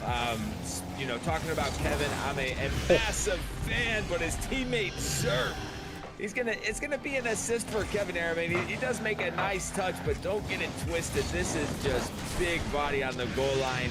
Good placement of his car. What a way to start. And that read, knowing exactly where the ball is going on the Brewton-Parker goal line, is a perfect start for Drexel. And we'll try to continue it after Zerf takes that ball away from BPC's offense. Though kind of flubs the follow-up. And Drexel will get to play a bit of defense, but Kevin fakes one, picks up 100 at the midfield line, beats Sino, leaves Corrupt alone here. And Corrupt on low boost will have a tough time getting the ball away, though Drexel biffed that shot just a touch. Yeah, a little bit of an opportunity squandered. I mean, they're already up 1-0. Luckily, they already had one as Kevin attempted another. They're just swarming like sharks right now. Oh, another shot just off. And eventually, Bepic, if you knock on the door, you start kicking, eventually you're going to kick that thing down. That's what Drexel does right here. Just no boost. Sino's floating to the ground, a victim of gravity. Corrupt, nothing to get that touch, and poor Kyler's hopping in, just trying to do something at the last second. But great start for Drexel. They are kicking things off with massive amounts of pressure, controlling the boost game, and Brewton-Parker do have their half chances in offense. Drexel's on top of them immediately. Yeah, they need to find something. I don't know if it's the out of the pass. Haven't had a big enough sample sizes. Kevin off the ceiling, he's just so dangerous. They certainly can't give him any space at all, but they're going to have to find some teamwork, Bepic. I mean, anytime you're kind of matched up against some juggernauts like this, you're a little outmatched on paper. You have to use that teamwork, have to use that, speed, and essentially a seamless transition out of defense into offense. Everything has to be perfect. Right now, Drexel's just the faster of the two teams, so I'm completely with you. You got to use each other to gain a little bit of that speed back, because Brewton-Parker is diving for a lot at the moment and not coming up with much. So that was a double commit that Drexel just committed in offense. So the Barons are given their first real opportunity of possession. They can't keep it in their name. Corrupt, try and get it back here, but doesn't read that ceiling bounce very well, and well, the Barons will try once again here as the first half of Game 1 comes to a close, and at the very least, the wound has closed for now that Drexel inflicted very early on. It has. They still haven't mounted much offense, but they're not just surviving on their half. But now the #1 goal here, Bepic, is get a shot on target. Right now it's 6-0 in the shot column. A little whiff from Sino. Kyler will look for the pass out to Corrupt. I like that. Even though they didn't find that pass, that's exactly what they needed. Kyler, little pop, to be able to stay with it. Corrupt looking for the bump up field, and all of a sudden now we're starting to see Brewton-Parker start to maybe put it together a little bit. Good try, and that, I think, is their first real opportunity of offense this game, and they have to make sure they get back in defense, but Kevin's playing with his food, had Corrupt on the ropes right there, and played it perfectly. I mean, you get that flip reset. Corrupt thinks you're going fast. You delay it. I mean, Kevin had all the cards right there, and it's a royal flush for 3.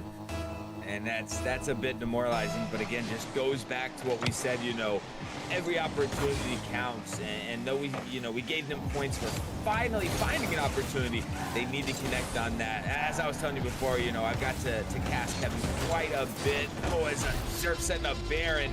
I mean, just seems like every player on this Drexel squad you have to worry about, and that is just so tough mentally. It is, and I mean, a couple of times just been simple beats through the corner. The reads aren't there at the moment for Brewton-Parker, and I'm really hoping this game 1 is just kind of get up to speed type of thing, because Drexel is really coming in and making a statement here, and we're only 3 minutes and change into this game, but hey, Corrupt's almost getting one back. I love that read, and Sino now making a great follow-up touch as Drexel get out of that one just narrowly. Again, I hate to kick a dead horse, but if they want to stay in this series, those are the opportunities right there. I love that cut as well by Corrupt. Stayed tight on the play. Knew he had to be aggressive. Sino just a tiny bit out of position, and you know, I don't want to kick a horse when it's down, but I mean, that's what it takes at this level, unfortunately. And I agree with you. I hope that this is just a bit of okay. We figured out their offense. We know what we need to change, what we need to adjust, and a little bit closer of a game 2. And you don't like that horse, do you, Zen? I said I don't like to kick it, but it's all I do. It's all right. It's a horse that in game 1 has been down for a bit. Drexel, solid start. They're playing around each other very well. They are playing extremely quickly. And Kevin is looking mechy as ever. A player I was introduced to for this season. And man, has he impressed me. So good on the ball. And Zerf and Baron as well are such good follow-up players and leaders as well at times, where they'll be the one taking over the play and destroying a defense. So game 2, it is a triple threat that Brewton-Parker has to deal with if they are going to get back. Yeah, they really are, and I tell you, even a consolation goal right now would be good. Just something, find it in the back of the net. I mean, they ended up picking up, 5 shots, so only outshot what now 6-10. So they certainly seem to figure something out, but they just have to again, capitalize on these opportunities. And I think these players are very capable. Oh no, it's the dunk from Kyler, almost the last second goal. Just a little bit of insult to injury, but I know these BPC guys. I know their program. I think they're going to be all right. We'll see what they do in game 2, but Drexel, 4 for 10, shooting 40% in a game 1. That's how you do it. They let the possession play slip just a little bit there at the end, and honestly, that's the only thing I can fault them for, as they were losing the midfield battle just a little bit extra, inviting a little bit more Brewton-Parker pressure, but I mean, game 2 is going to be very telling. I feel like that's why I like best of 7s. I think game 2s are one of the best games of the series, because you get that team that lost so they can recover, you're in for a treat. But if you can't, then you might have a good idea where things are headed. So here we go, game 2 on Utopia Coliseum. Let's see what both sides are going to bring to the table. I have to agree with you. Love the best of 7s in game 2. Often get overlooked. Everybody talks about the importance of games 1 and 3, obviously, whether it's a best of 5 or a best of 7. But game 2 is huge, as we're already seeing some team play out of Brewton-Parker here. Sino to Corrupt, back to Sino. Good stop by Zerf. Nice little flick. Gonna do a really good job to keep possession, even set up his teammate with 0 boost. And that seems to be a common theme with this Drexel squad so far. And Zerf's got plenty right here. Gets through Sino and tried to bump Kyler too, but Baron on the goal line defended it nicely and is now bumping the passing option, but follow-up from Zerf sets up Kevin to go off the ceiling, back on target. Sino's got the save, but how much longer can BPC withstand this Drexel pressure?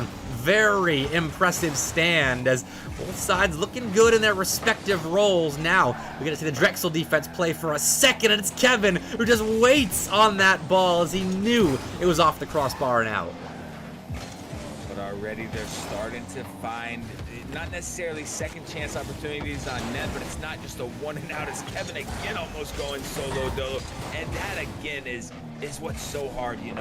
They're hanging with them so well right now, but they know the capabilities, and I love that long clear. Exactly what I was gonna say. We're finding this Drexel squad being very, very aggressive, and though it is working for them, there are a couple things, in the bag of Brewton-Parker that can change that. And that's long clears on net like that. I like that big clear off the backboard. He was creative, which is why he was allowed to get that long clear. Corrupt Yeah. went around a Drexel car to get it out, and here Kevin sent a missile his way. Corrupt again does well in defense. Baron tried to read Kyler. Didn't quite pan out, but Kevin stolen 100 in the corner and is stopped by Corrupt. Good defensive stand there by the Barons, but Drexel, another chance, a one-on-one. Sorry, two-on-one. Zerf and Kevin versus Sino, and Zerf switched teams there at the last second. Unfortunate own save, and Drexel missed an opportunity. And it always hurts because even though he did save that, he made a beautiful play to set up that pass, you know, so just an unfortunate touch. But I mean, we're still tied up. We went from 4-0 to 0-0 at the half mark. I mean, Drexel already with 9 shots on target. The Corrupt picking up 5 of 6 saves for Brewton-Parker. That's gonna be very fatiguing to keep up. But Kyler, the big flip reset, forcing the own goal. What a play! And when Kyler made his debut for this BPC roster in I guess it was Monday Night Lights tournament back over the summer, this is the kind of play that I was introduced to him with. The high-flying mechanical role that Kyler can play, I think, is a sign of BPC depth, sorry, not death, for years to come as the freshman takes over right there. And now we're starting to see the mechanical ability matched on both sides, though Sino is the third man just committed, and Kyler is do well to stop ball here, though it's Sino that recovers before Kevin can really place some pressure on that Brewton-Parker net. And they went very aggressive there. I'm a little surprised, but I like it. A lot of confidence on that. Kyler had 0 boost. Clearly calm that he was going to go for a bump and wanted Sino to take that shot as third man. And, you know, as we know, Bepic, that can go wrong very quickly, but I love it. It's showing that their confidence certainly stepping up, and it just goes to show where their mental is after a 4-0 start. Another dive home, and Kyler doing the same thing we saw from Drexel, diving up, but then kind of getting in the way of the shot. Oh, it's a center ball. Kevin can shoot. Is there anyone back? Yeah. Sino's making an incredible save, and here it's Kyler stopping. It's a double commit, though, and Zerf's follow-up finally breaks through. Drexel are playing the long game here. Extended possessions, shot after shot, and they are finally rewarded for all of their pressure. And here's an unreal statistic for you, Bepic. 13 shots right now for Drexel, 9 saves for Brewton-Parker. Wow. Again, I'm impressed. I love it, but that's a very fatiguing game style to play the game.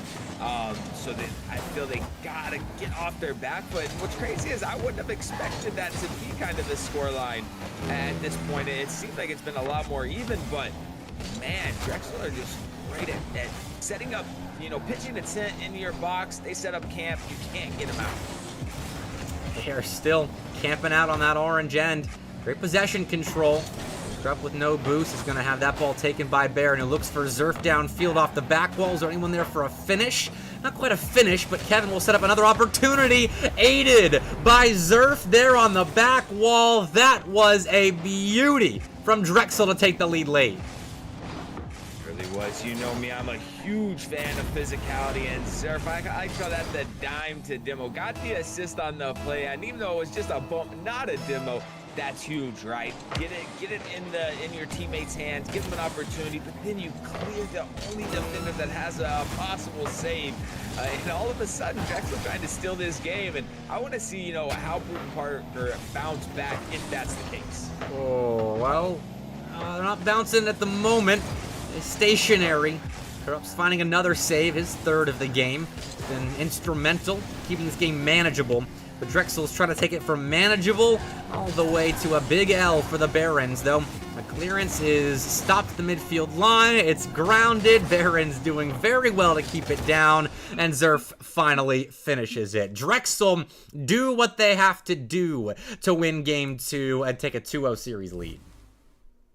Yeah, and again, Brewton-Parker, I mean, look at that right there. 1 save away from having 4 savior medals. Corrupt picking up 2 of his own, Sino picking up 1, and Kyler had the lone goal, 2 saves of his own. Now, they did put 7 shots on target, but I want to rewind.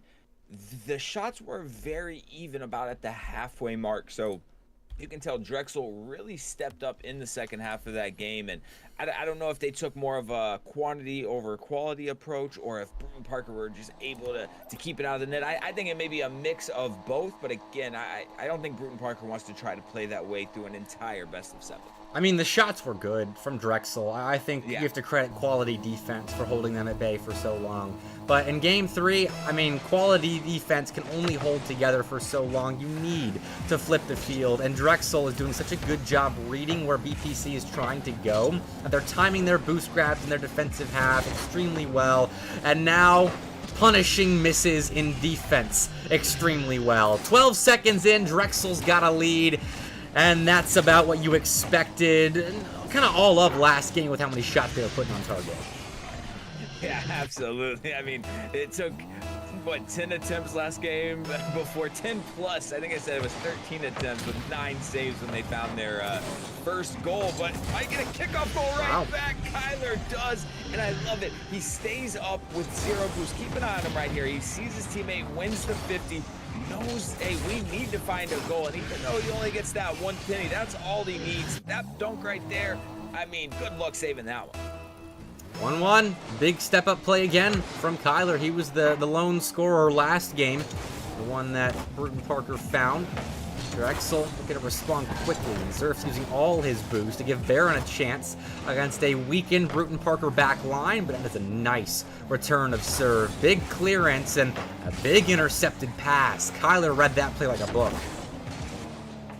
Man, we're seeing chess right now, Bepic. We're seeing adjustment after adjustment, but one thing that has stayed the same is Kevin has been massive and is instrumental with finding his teammates. That right there, the give and go, the big bang up to him. Kevin gonna give it right back down to Baron, and that's what makes threes Rocket League so dangerous. We're playing chess, and it feels like Drexel's got 3 queens on the board, and 1 Baron as well. But Corrupts, hey, he comes up with a big response again. Brewton-Parker will take these kickoff goals. Yeah, absolutely. Nice low 50 right there. Just shows a little hesitation again. No boost. And we've talked about, you know, the mental and some demoralizing plays on the side of Brewton-Parker, but now we got to talk about on